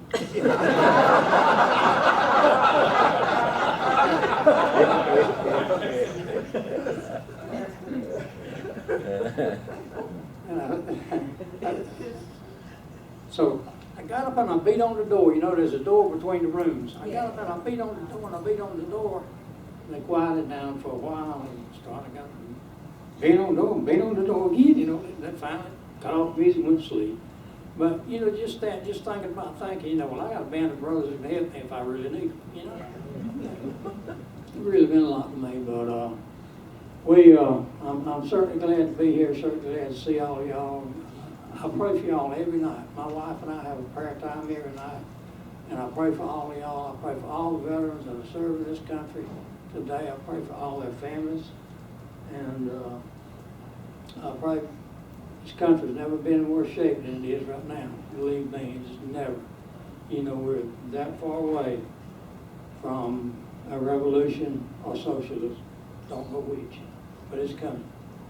And we've had a couple of bumps in the road, my wife and I. I was diagnosed with prostate cancer back in March. I've had radiation, and they've gone in and put the seeds in my prostate. And, I have no more problem. Cancer's gone. Hopefully it'll be that way. My wife has been diagnosed with ALS, and we started down that road. It's going to be a tough road, but we solicit your prayers as we start down that road. And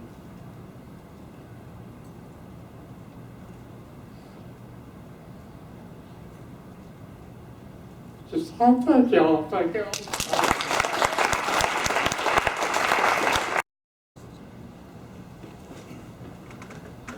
Well, good afternoon. Ron Hadley here. Boy, it's tough to follow something like that, Frank. God bless you. Ron Hadley. I'm originally from Boston, so it's nice seeing some fellow East Coast people here, Frank and Bob and so forth. Grew up in a suburb of Boston, and believe it or not, back in '65, the year I graduated from high school, I was fortunate enough to be like an all-state champ in track, and it kind of opened up doors for me to go anywhere I wanted, and I wanted out of Boston. I was just, you know, much as we love New England, but my track coach was an All-American at Notre Dame, and he said, "Hey Ron, there's a funny town called Kalamazoo out in Michigan, but Western Michigan University was the NCAA champs in track." So I ventured out this far west to Western Michigan to run track. And, oh, I should mention my wife Jerry right off the bat back there. Sometimes, yeah. I would tell you about Jerry that if anyone speaks anything different than Michigan, you all have an accent. She'll be the first to tell you that. I hear it every day. My Bostonian part of me is 55 years old, so there's some hanging in there. So it was a pleasure talking to Frank and Bob and hearing some more Bronx talk. So I tried running track at Weston, and here I blew in thinking I was a hot shot, all-state champ. And let me tell you what, all I did was suck dust the whole time I was there. They had the nation's best. So then after coming down off my high mountain thinking I was great, I followed the same track that I said, well, then I'll join fraternity. And that'll be a lot of fun and still be involved. I followed the same course that Bob said, that after a semester at the fraternity, they said, well, Ron, you should go home and think about it also. And the way things were going back then, that gave me about 4 months of freedom before, as many of us, and I got caught up in the draft. And so September of '68, and I got drafted, went down to Fort Jackson also, and then down at Fort Jackson, I went through all that basic introduction training that we all had, tests or whatever. And during that time there, I got called out in the middle of the night with 3 or 4 other guys. Okay, this is even before basic training.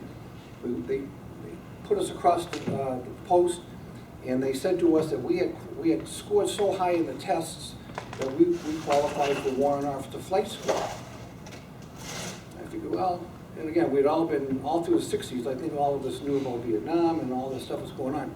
So it sounded, I don't know, I was ignorant, I didn't know what. They gave us a wonderful PR flick and told us, they showed us going to Texas for the egg beater, and then going over to Fort Rucker, Alabama for the Hueys and so forth, so on. So we're all sitting around listening, and then they ended up saying, being honest, they said, now if you're a 2-year draftee, just sign up for 4 more and make it 6, and then off you go. But when they said, the difference is, if you go to NAM as a warrant officer, you're not guaranteed a 1-year tour. So with that, you had 30 seconds to make up your mind what to do. And I think the majority of us got up and said, well, if they want us to be a warrant officer flight, if we qualify that good, I must be golden for something, you know, some other MOS. So I left, and I think the majority of us did. So at the end of basic training, I'm sitting there as they're dishing out the MOSs, and I'm sitting like a fat cat like I did in high school as a track star, thinking I have it made. And when I heard 11 Bravo drop, it's like I felt my life go in front of me. It was one of my more interesting moments of my thinking. I got over to Nam, and unlike bless your hearts, those that are honorably wearing their Purple Hearts, I didn't have to come home with a Purple Heart. I just got a lot of jungle rot junk on my hands 3 or 4 different times.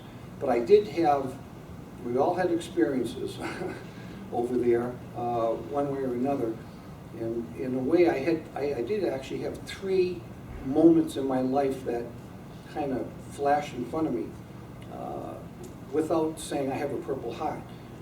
3 or 4 of us came in off the UE into LZ Bayonet, and Don Hilton was our M79 guy.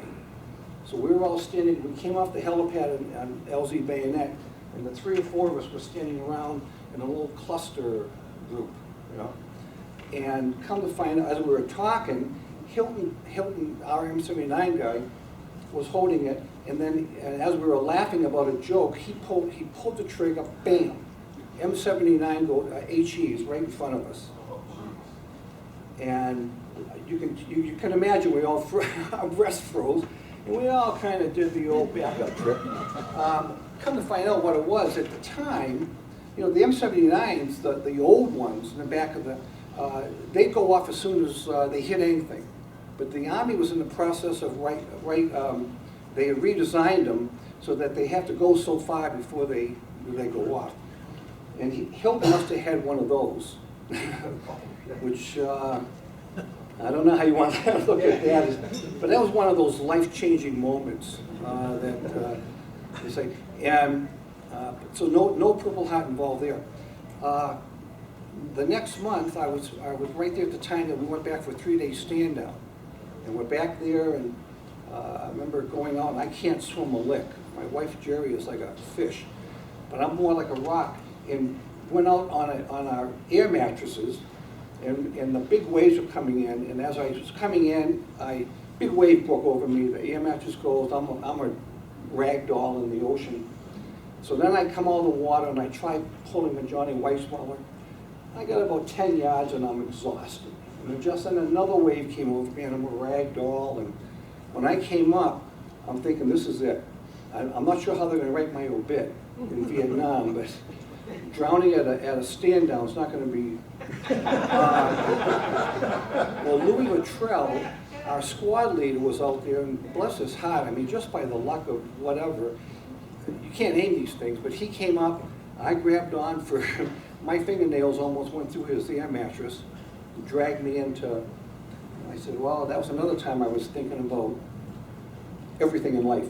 The third time, the day that we left, I don't know about the rest of you guys, but about the time we were there, when we were leaving out of the company to head over to the airport, they gave us smoke.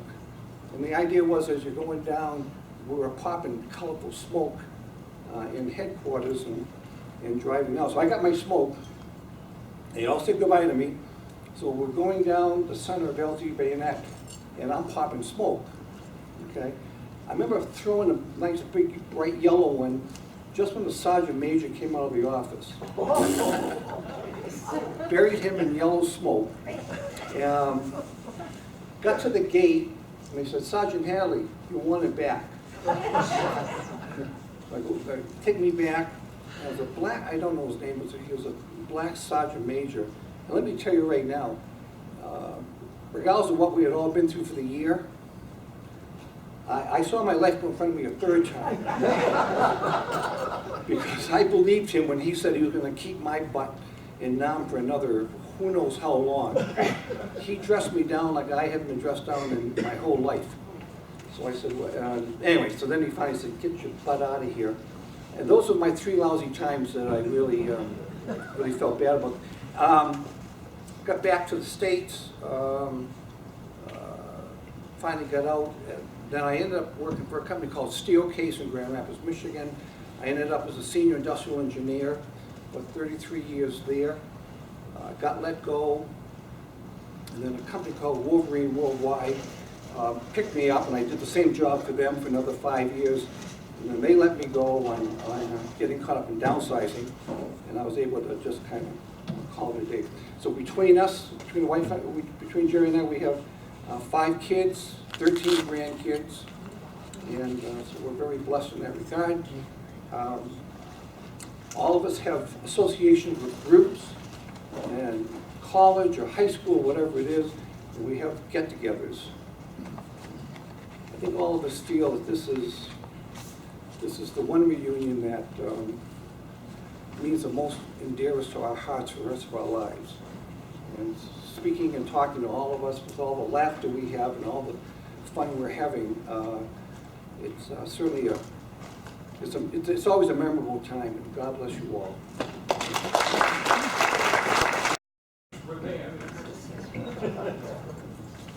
Thanks for the coffee, but anyway. My name's Jeff Keyworth, and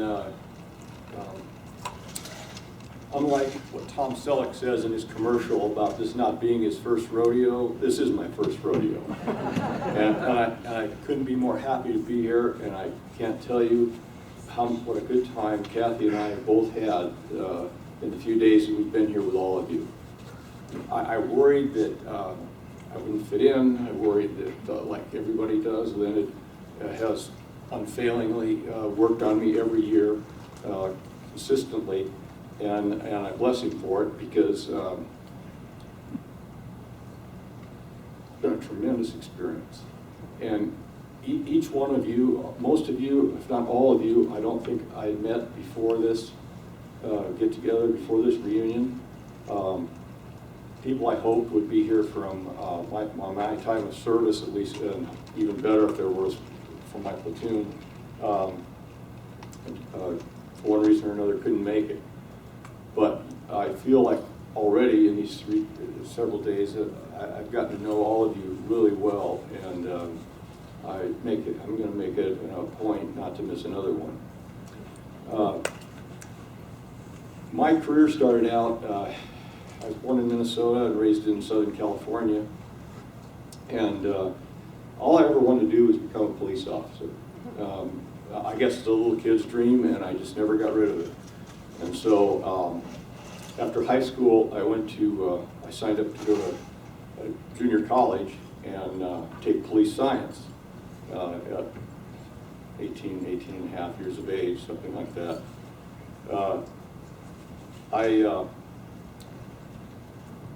I was completing, while I was doing that, Brea Police Department came out with a program for people who were interested in becoming a police officer. And it was a part-time job in a non-sworn position. They called it a cadet position, and it was to learn the job, basically from the inside out. And so I applied for that and was successful in becoming they're actually their first police cadet in that program. And so for the next 2 years while I went to community college, I worked there part-time, and that was a great help to my parents. They helped me with community college, but the only thing I could provide in the meantime was odd jobs while I was going to community college. You know, I cleaned classrooms, and I worked in gas stations, pumping gas and changing oil and things like that.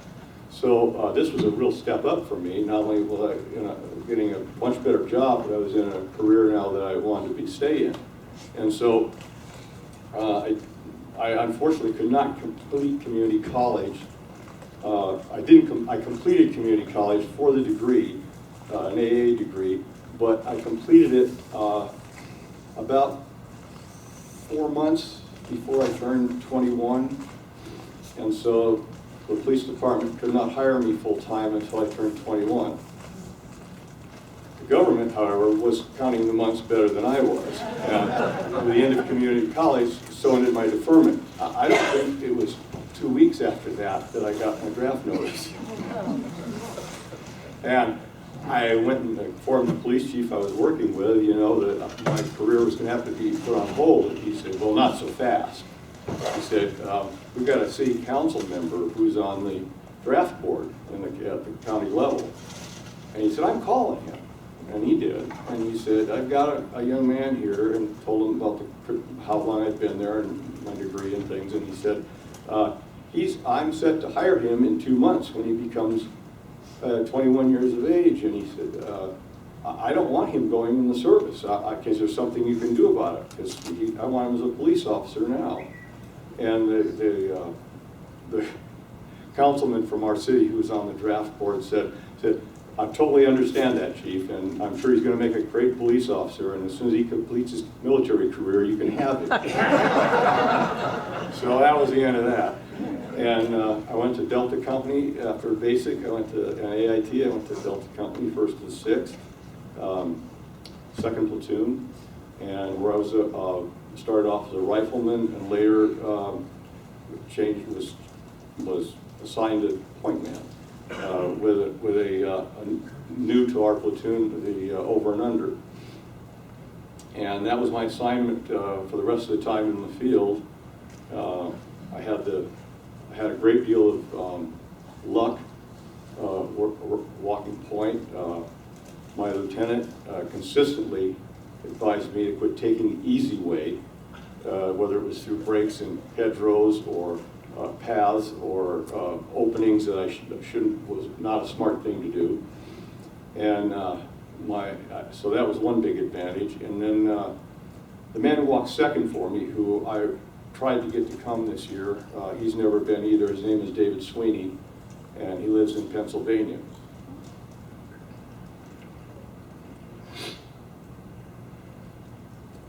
Excuse me. Dave and I were very good friends. He's my best friend while I was in Delta Company. And he walked second for me for 6 months. I didn't have a point every day for 6 months. I alternated with the other squad each day. But the point of that is that he was resolute in being my eyes forward. And on one particular occasion, stopped me from walking up on top of a VC. I was, for once I was doing what I was supposed to be doing, and I was keeping my face on the ground rather than looking elsewhere. And I didn't see him. And the only thing I remember was him grabbing my shoulder without saying anything, his hand coming alongside my face like this, and my head came up, and through the trees in front of me, the bushes in front of me, there's the back of a VC with his AK sitting next to him and his straw hat all facing to our back. And I'm going to go to the side, and the M60 gunner came up there and solved the problem. But there was things like that, and another lucky break I got from our Vietnamese interpreter who stopped me from cutting through a hedgerow, where it was a rather tall hedgerow. And for once I wasn't taking the easy way through, I was using the machete. And I didn't see the tripwire running across the top of the hedgerow. And our Vietnamese interpreter literally grabbed me by that right arm, you know, and said, and you know, in what was his best attempt at English, he couldn't pronounce Keyworth, but Keywork came out as close, and you know, cut, Keywork, you know, cut, and he's pointing like this, and I'm looking up, and you know, you could see what he meant. Anyway, that was a bit of a synopsis of my career in Vietnam, and when I returned home, the police chief made good his promise. And the day I came back to Brea, I remembered his promise, of course. I was holding on to that for those 2 years, and I went back to him and I reported into the police department. I'm thinking, I hope he remembers, you know. And he said, he greeted me like a long-lost relative. He says, I'm so glad you're back. He said, when can you go to work? I said, go to work now. You know, I'm done. He says, fine, be here at midnight tonight. And he says, you're going to start on watch 1 at midnight tonight. And he tells his secretary, take him down to City Hall and have him sworn in. I'll call the city manager and tell him you're coming. I hear part of his side of the conversation with the city manager, who says, he must have said something to the effect of, isn't this rather sudden? You know? And he said, no, I've been waiting for him for 2 years. So I had a break there like nobody else has had. I was a police officer for quite a few years when Brea established a traffic division. And all my life I've loved to ride motorcycles. And so I ended up heading up that traffic division and being promoted to sergeant later on.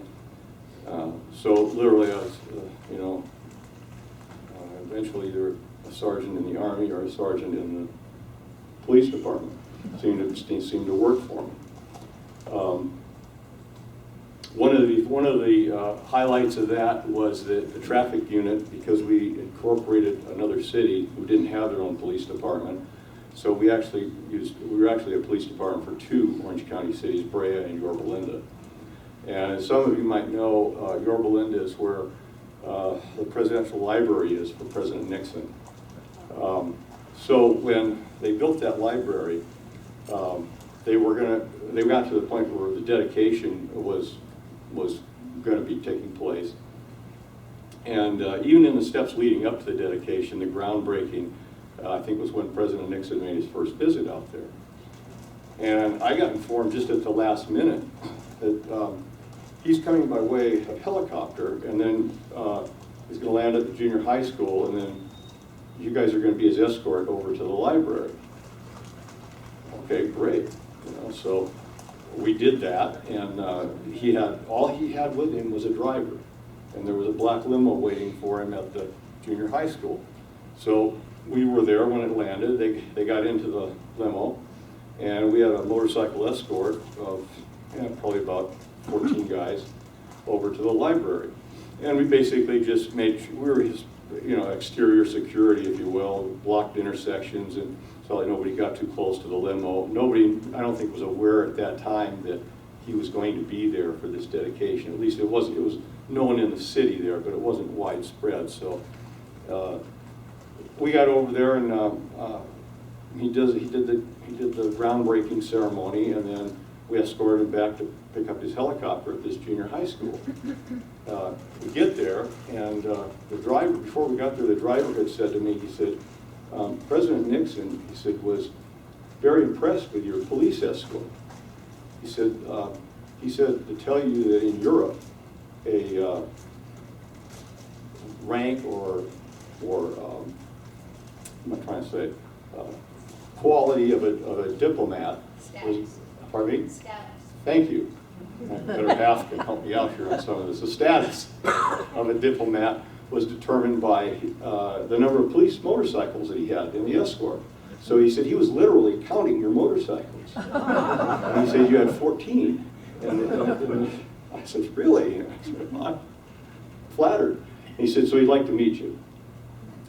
And so he said, well, if you guys wouldn't mind lining up here, he said, when we bring him back, if you line up, by his helicopter there, if you wanted to come by and meet each one of you. And darn if he didn't, we lined up there, and he got out of the limo and went to each officer, thanked them, shook their hand individually, and got into the helicopter and took off. Well, that was the first of several visits, because over the time that he was president, the library got built, his wife died, they had the initial dedication, his wife died, there was a couple other big deals for him to come out there.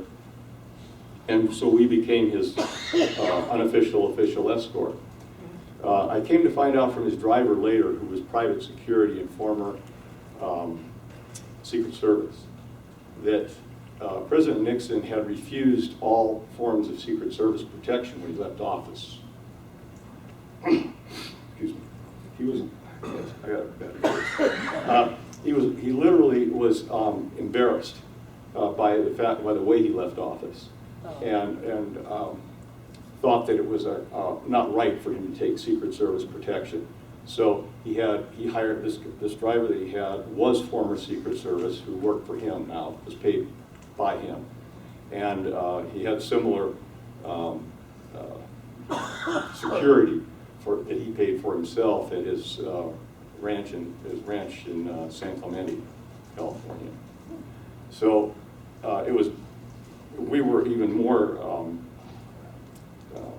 stressed to make sure, because we didn't, up until that point, we really didn't, we had no idea, and I don't think most other people did either. So that was a very highlight of my career. The bigger than that, however, was the opening of the library, when it was the first time that I think anywhere that five former presidents had all been at one spot, and for that dedication. And that was such a big deal that we couldn't, it was beyond our capabilities of handling all of it, despite, now with, I think it was, and that was dedicated, it was Ronald Reagan, I think was the city president. At any rate, so there was presidential security, Secret Service. I mean, they had, because he was going to be there, they had all the exterior screening booths and everything. You couldn't get near the library unless you were hand screened by these guys inside and outside. But we had all the exterior and all the roads around there, so far more than we could handle. So we enlisted the aid of our neighboring cities and their traffic divisions. And so at 4 a.m. that morning, 8 hours before this was about to take place, I did a briefing for 4 other police departments and the Orange County Sheriff's Office in our city council auditorium. And had more motors and cops than I'd ever seen in my life in one room. The good news is everything went off obviously fine, and it was a great event, a great testament to 5 presidents there for one ordeal. I was very honored to be part of that. I had a great career. I met my wife, Kathy, during my career, and we've been together now for 25 years, out of about 35 that I've known her. And we have grandchildren together, grandchildren, and now great-grandchildren. And another advantage I got out of all this was that prior to that, I had only 2 sons. I always wanted a daughter, struck out both times. So this time I've got daughters and granddaughters and now great-granddaughters. So I feel, and don't you know who gets all the attention? I'm treated like somebody. As far as the reunion goes, I wish I'd done this sooner. Lynn told me I'd feel that way. I thank him over and over again for not giving up on me. I've always been in communication with him over emails, and I knew he was going to be right. I just had to overcome my own problems with getting together, my own fears that I wouldn't fit in, or I don't know, whatever else I might have been thinking. This has been a great experience. I can't wait for the next one. And I enjoyed meeting every one of you. And for those of you I talked to about other people that you do know, like Terry Andreessen, many of you know him or knew him. I will see him in person when I get home and try and convey to him. Again, I tried to get him to come this year. Terry's, as I've told some of you, is not in great shape. He's been suffering with effects of Agent Orange contamination for a long time. Been on treatment for a long time, and has been, up until recently, has been real successful in keeping it at bay. Lately, it's taken another step, I guess, and he's lost his hair. And most of you who knew him knew his nickname is Swede. Big, strong guy, and he still is. Big guy, great personality. If I'm not going too long, I'll give you a quick blow-by-blow of when I first met him. My neighbor told me that, hey, you might want to go into the Ford. I was looking to get a new car. And he says, you might want to check the Ford dealer in Libby, about 12 miles away. He said, he served in Vietnam. I said, really? And he says, yeah, and I think he was with the 1st to the 6th. I said, oh, wow. All my time in California, all those years, I never met anybody that served anywhere near the unit that I've been in. So I went in there, and I walked in, and I had this California pickup truck, smog system, 2-wheel drive, totally useless in Montana. And so I had to get a 4-wheel drive truck. I went into Libby, told the salesman, I said, I understand your boss here served in Vietnam. And I said, well, so did I. And he goes, really? I said, yeah. He says, you better come with me, So he takes me into his office, and I told a couple of people here this story already. So I look at Terry, and he says, gentleman here says he served in Vietnam. We exchanged preliminary things about what unit you were in. I said, it's in the 1st to the 6th, Americal division. Terry says, I was in the 1st to the 6th, the Americal division. So I was in the, she said, I was in the Company D, 2nd platoon. And I said, I was in Company D, 2nd platoon. And he says, the salesman, he says, sit down. The salesman looks at Kathy and he says, you better come with me, they're going to be a while.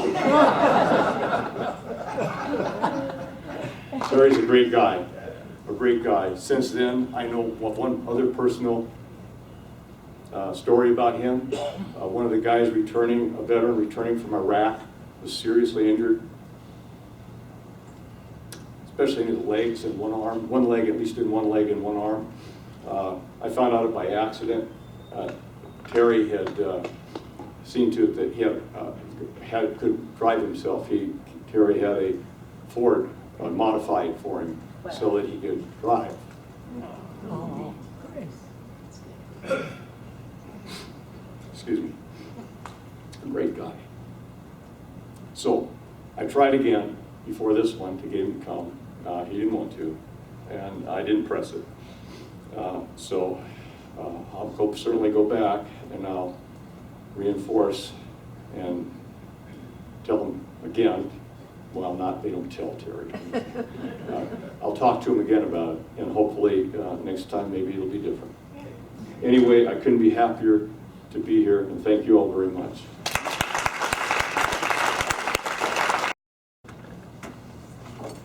Hi, I'm Steve Ferguson. I'm from Fort Collins, Colorado. Fort Collins is not a military base, in case anybody was wondering. Got decommissioned in the 1860s. My military career is a little bit different than some people. When I went to college, I joined Air Force ROTC, so I was in the Air Force for a couple of years. At the end of 2 years, you have to make some pretty big decisions in the ROTC program. I chose to get out for whatever reason. So that was the end of my military career, almost. 3 years later, when I was finishing up with college, I got my notice like the rest of you. I got shipped off to Fort Campbell for a while, then I went to Tigerland, like a lot of guys, I guess. And we all know what that means. Vietnam's next. I was trying to think of the high point of my Vietnam duty. I decided what it was is I was one of the co-stars in Lynn's all-male review in the bomb crater. So, anybody seen the all-male nude review in the bomb crater, I'm the one that's the best looking. Anyway, after that, I got back to the States, got sent back to Tigerland. Somehow it worked out because I got a couple of short leaves. I had over 6 months left, so they sent me to drill sergeant school. So I got to go to drill sergeant school, and then I was in a basic training unit down there for 4 cycles, then I got out. I came back to Fort Collins, didn't have much to do, so worked a little bit of construction for a while. Then I met my wife, Ann, who we ultimately had 3 daughters with, which seemed to be seemed like a lot of guys had 3 daughters. I don't know, there was something in the water in Vietnam. Anyway, we had 3 daughters. Haven't been lucky enough to get any sons-in-laws or grandkids, so it's just the 3 daughters. About the time I got married, I decided it was time to finish college, because even though I'd been for 6 years, I'd never finished. Finished my degree in construction management. My career must have paralleled Gary's a little bit, because I was in construction for 40 years, owned my own company for most of that time, but I also worked for other companies at the same time. That's pretty much it. Retired 5 or 6 years ago. Enjoyed coming to these. Nice to see you guys every year. Good luck. We'll see you next year. Good morning, everyone. I want to say to the committee, to the Stovall's, the Bakers, the Ashes, the Salpinis for a great, great thing you put together here for all of us. This year I brought my niece, Sharon. And with that, I'm going to proxy the rest of my time to Sam Maggio. Or, no, I'm kidding. I was going to give you my time to speak so you can do some impersonations with me. I graduated from high school in 1967. Enrolled in a local university there that fall. Went for a few weeks, didn't work out so good. Decided college wasn't for me, so I started working full-time at the Coca-Cola bottling company in Jefferson City. In October of '68, my best friend got his draft notice. And he said, why don't you just come with me? So it was one of those Forrest Gump moments. I said, okay. So like many of you, I went down the draft board, and her name was Marion Bledsoe. I remember her name. I said, my buddy's going, he's going in February of '69. Can you work me in? And of course, she said, that's really not going to be too big of a problem. We have 4 children, Sharon and I. They're all beautiful kids. They have great hearts. 2 of them are in St. Louis, a son and a daughter. They each have 2 children. We have a son and his wife in Kansas City. They have triplets. Oh, wow. And we have a son in Chicago. He's not married. But we live right in the middle of Missouri. St. Louis is on the east side of the state, Kansas City on the west side of the state. So we spend a lot of time on Interstate 70 babysitting. So, went to Fort Wood, did basic down there, and from there went down to Fort Sill, Oklahoma, much just like Jerry did. Went through that training, pulling lanyards on 105s and 55s. Got orders for Vietnam. Thought, well, you know, not the best place to go, the least. I'll be on a hill somewhere shooting artillery. I won't be down there with those poor grunts, man. So anyway, after we land, made my way up to Bayonet, and there was probably 18, 20 of us artillery guys there at Bayonet. And they called out 5, 6 names. I happened to be one of them. And like Jerry said, you guys are going to be part of field forces. Didn't have a clue what that was. But that afternoon, I was on a helicopter headed out west for Charlie Company. That was my first assignment. Got off the chopper, and the red leg RTO saw me coming and had me to the radio immediately. So I was RTO for Charlie Company for 4 months, did a brief stint with Bravo Company for 2 months, then wound up as the FO, just like Jerry, for Delta Company for November and December. I got a job at FDC later on and went back home, had a pocket full of money, figured I wouldn't have to work for several months. Well, in 2 weeks, you know, I'd blown all that money. Got a job at the state legislature, as low job as you can get. Wound up spending 30 years there. Retired from state government. Met my wife Sharon on the baseball field. I was coaching girls fast pitch softball. She showed up one day and she became an instant star, don't you know? Anyway, I want to thank everyone. It's great therapy, just great therapy, visiting with each and every one of you. Glenn, you got this thing started, so very grateful for you, and thank you very much.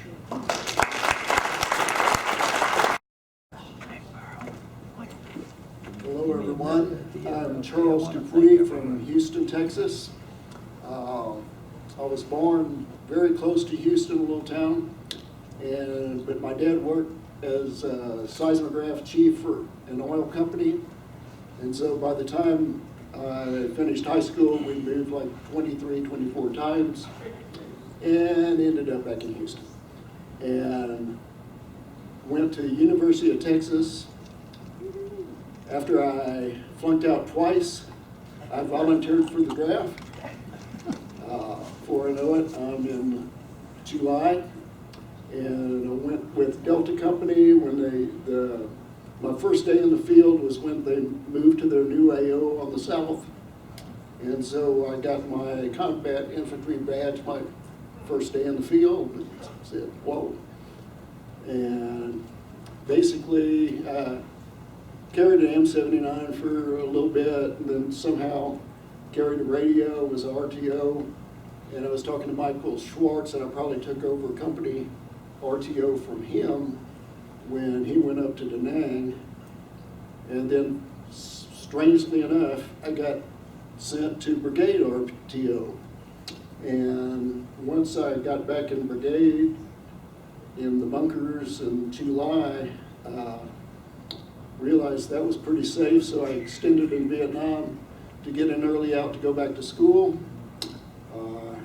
The day after I left Vietnam, I was out of the Army, and I went back to school, did better this time, got my degree, got an MBA, and went back, finally got a job in Houston, computer programming, and have been doing that until early last year when I retired, and so now I just don't do anything. Which is great. And this is my 5th reunion, and everyone has been really great. And 50 years ago, I was with a great bunch of people, and they still are. So thank you all very much.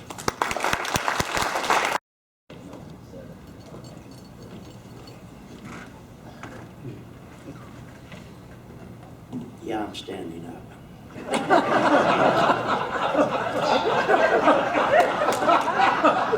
I get that a lot. My little spiel is going to be a little fragmented because I have no concept of time so much in Vietnam. I have to find someone's book so I can get the dates. And top it off, I have an IQ between a radish and a turnip. So that doesn't help me any at all. My first memories in life was at a place called Leesville. Those of you that were at Fort Polk, we called it Diseaseville. Remember? My dad was a military guy. He was a lifer. He was World War II and Korean. And he was going to make it life, but he had children to come along, and he got out. He didn't talk much about where he was or what he did. He was Saipan, Tinian, Guam, Army Air Corps. And the only thing that I knew about him was from one of his buddies. He received a bronze medal for, he led the disarmament of the Enola Gay. He was an armament specialist, and he led the team that removed all the heavy stuff from the Enola Gay. So, you know, I was very, very proud of him. I graduated in '64, went to college. I was a professional student. I loved going to college. I loved to learn. And I got a minor in everything. Because I didn't know what I wanted to do when I grew up. I got a degree in biology. Left college in May and reported in June, on June 17th. So our draft board was very quick. I was waiting for Lynn to say something about, he was talking about everyone that has so many years. I was sitting over there hoping that he'd ask about those of us that had 2 years. Okay? We were draftees. But I had no concern. I had, went to college. I felt like I'd probably get a job as a clerk or one of those things. Went to Fort Bliss. We took all that battery of tests that all of us had to take. They came out to some of us and put a little tag on our shirt that says OCS. And then we went to this one building where many of our buddies, there were 35 of us that got drafted from Floyd County in that month. Excuse me. And some of our buddies were over here, and a couple of us were over here. We had our OES, OCS tag, but we had already figured out they're going to want us to re-up. They're going to want us for 6 years. We just flipped this thing on, wadded it up, and we scooted over in the other line. We didn't want to spend that 4 years, so I had 2 years. I flew out of Anchorage. I flew out of Washington, Fort Lewis, and went to Anchorage, Alaska, where we got snowbound on Thanksgiving Day, 1967. They took us down, put us into a hotel, and I looked out the window and I sang the little song, "Let it snow, let it snow, let it snow." Because we were on the clock for our year. The greatest hospitality, though, out of the Alaskan people. They came down to pick us up and take us to their homes for Thanksgiving dinner. When I got to Vietnam, I was in Echo Company. It was in December of '67, Echo Company. And we were Echo Company until, I think, February, when Echo Company was disbanded, and then we went to Delta Company. I was in 2nd Platoon in Delta Company. And then after I hit the E5, well, I got transferred over to my flamboyant platoon leader, Larry Stovall. And I met Larry and I met Brian, and to be honest with you, those two guys are the reason that I'm here today, because they kept bugging me. I had my first reunion in Nashville about 5 years ago. Some of the things that I have to, one of the things that I told Larry, and I had told my wife whenever we were going down, if I go to this reunion and it consists of a bunch of drunks that are telling blood and gut stories, I'll walk out. Because that wasn't what I wanted. This group here is a fantastic group. It didn't happen in Nashville, and it hasn't happened here, and I appreciate it. You guys are just a fantastic bunch of guys, because some of us know what you've gone through.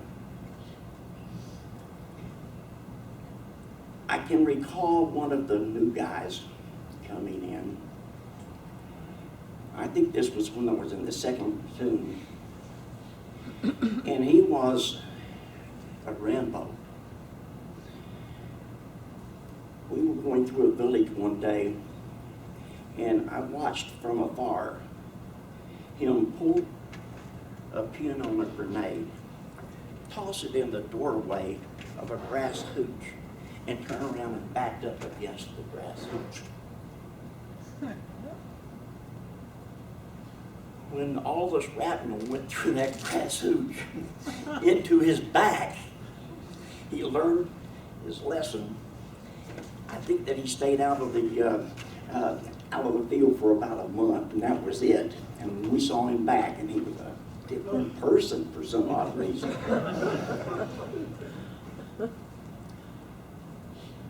In the hedgerows, I don't know whether some of my interpretation may be not totally accurate. Fact is, I think the children would call Larry Tiwi. Was that not the Vietnamese? Okay, Vietnamese for lieutenant. Okay, we go through a village, and we're told not to go through the hedgerow. But if you remember, some of the mamazans would sit around a crock and they would chew, I don't know what it was, some kind of a green leaf, and they would spit into this thing. Then they would cover it up with with a piece of plastic and put on top of that a clay lid, and they would bury it. And it was buried in a hedgerow. I was walking through and I went through the hedgerow. And I went straight through where that pot was fermenting. And I walked like this, with my head turned around for days until that stench got off of my legs. You know, we were supposed to stay a distance apart. I didn't have any problems. The guys stayed away from me. I stank horribly. I saved my R&R until August because I wanted to be a little short. Not only that, but I was still single, and I wanted to go to Australia, to the beaches, see the girls in bikinis. Most of us ground pounders were sex starved. We wanted to see a pretty girl. I went in August.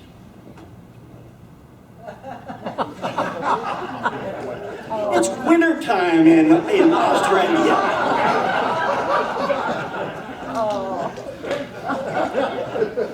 One would have thought someone with a science degree would know.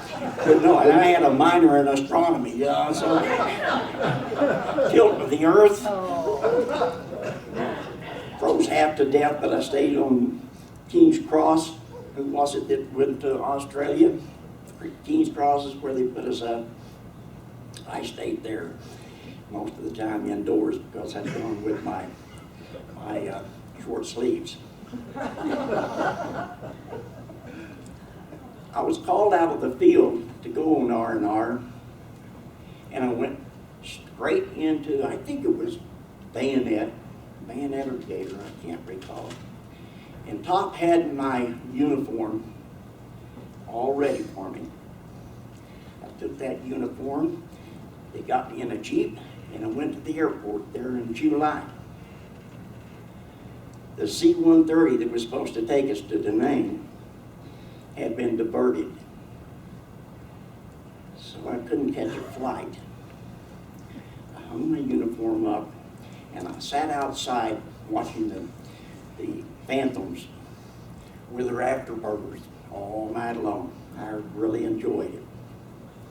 Then I started checking with choppers that came in. Which way are you going? We're going north. We're going to the... You got room? I hopped on the chopper. And I went through 3 choppers before I got to Da Nang. Got to Da Nang. My uniform was back in July. I told you an IQ between radish and a turnip. So I took off down in Da Nang. There wasn't an Army PX. And I went to Navy, whatever they call it, and I bought me a pair of Navy officers' pants. They didn't have a shirt. So we went to the Marines, and I bought a Marine shirt. Everything was fine. We got in line before we hitched a ride to Sydney, and here I am.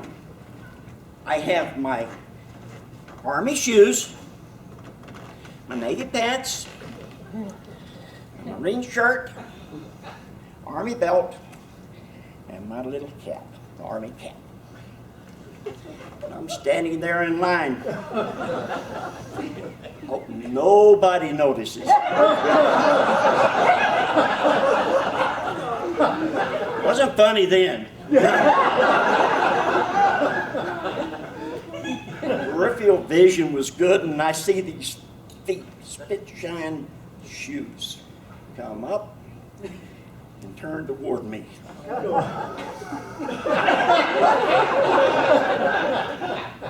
I hear a voice that says, "What branch of the Army are you in?" No, he said, "What branch of the military?" I'm sorry, "What branch of the military are you in?" And I turned and looked, and it was a Marine captain standing there. I said, "Army, sir." And he looked me up and down, and he said, "Well, that GD explains all of it."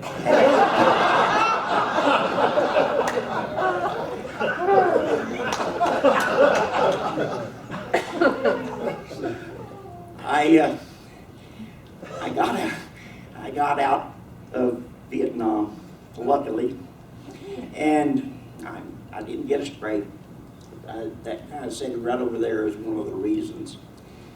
When he came in, he called us squad leaders up, and he said, "I would just be naive if I were to think that I know everything there is to know. And I'm going to learn some things from you guys, and you're going to help me." And I don't think there were too many other butter bars that came in that were like that. I appreciate it. And this guy here also, Brian. Went back home. What do I do with myself? Well, I have a GI Bill. I can go back to college. I like that. I had discovered that I really liked chemistry, so I went back to OU and got my master's in chemistry. Now, what am I going to do with myself? And one of my advisors dropped my name with a guy that was a superintendent of schools. And he called me and said, "Would you like to come and teach science?" Okay, I didn't have anything else to do. So I taught high school for about 12 years. Taught at Tulsa Junior College for 2. Then I was approached and hired out of there to set bio and chem testing labs up for a specialty needle manufacturing company with Baxter.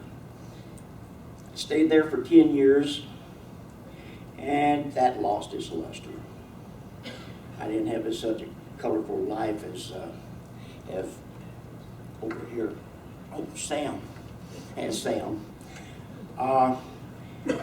And I was contacted by Boston Scientific, someone else who was from Boston, out of Watertown.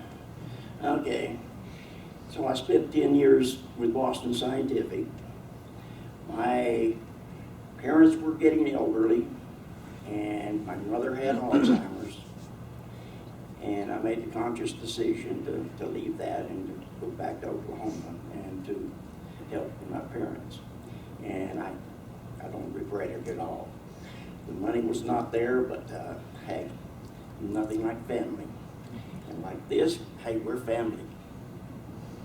And I appreciate it. I think that I could call any of you anytime if I needed something, and I could get that help.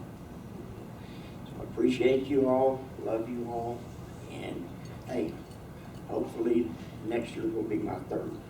Okay? Appreciate all the work that you guys, Cash and you and who else? Oh, and Kiwi back there. Okay? All right, and that's my story, and I'm sticking with it. One more second. On something that they done said.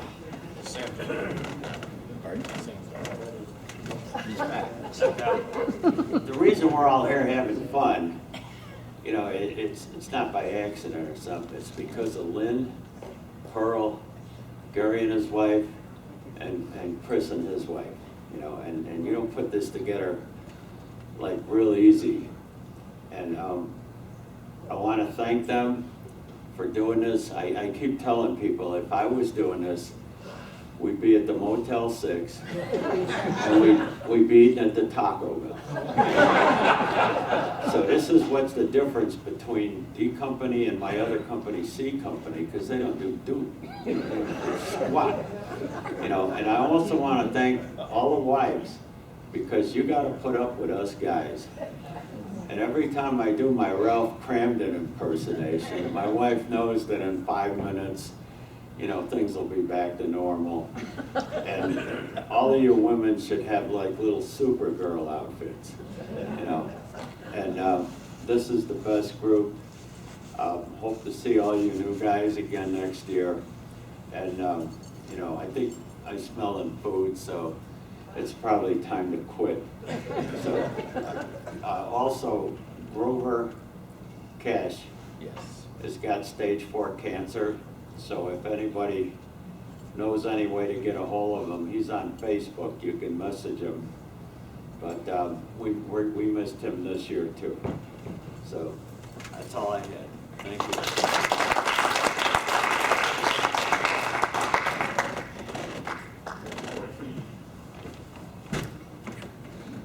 Speaking of Grover, Pearl and I are planning on the way back to Arkansas is try and catch Grover.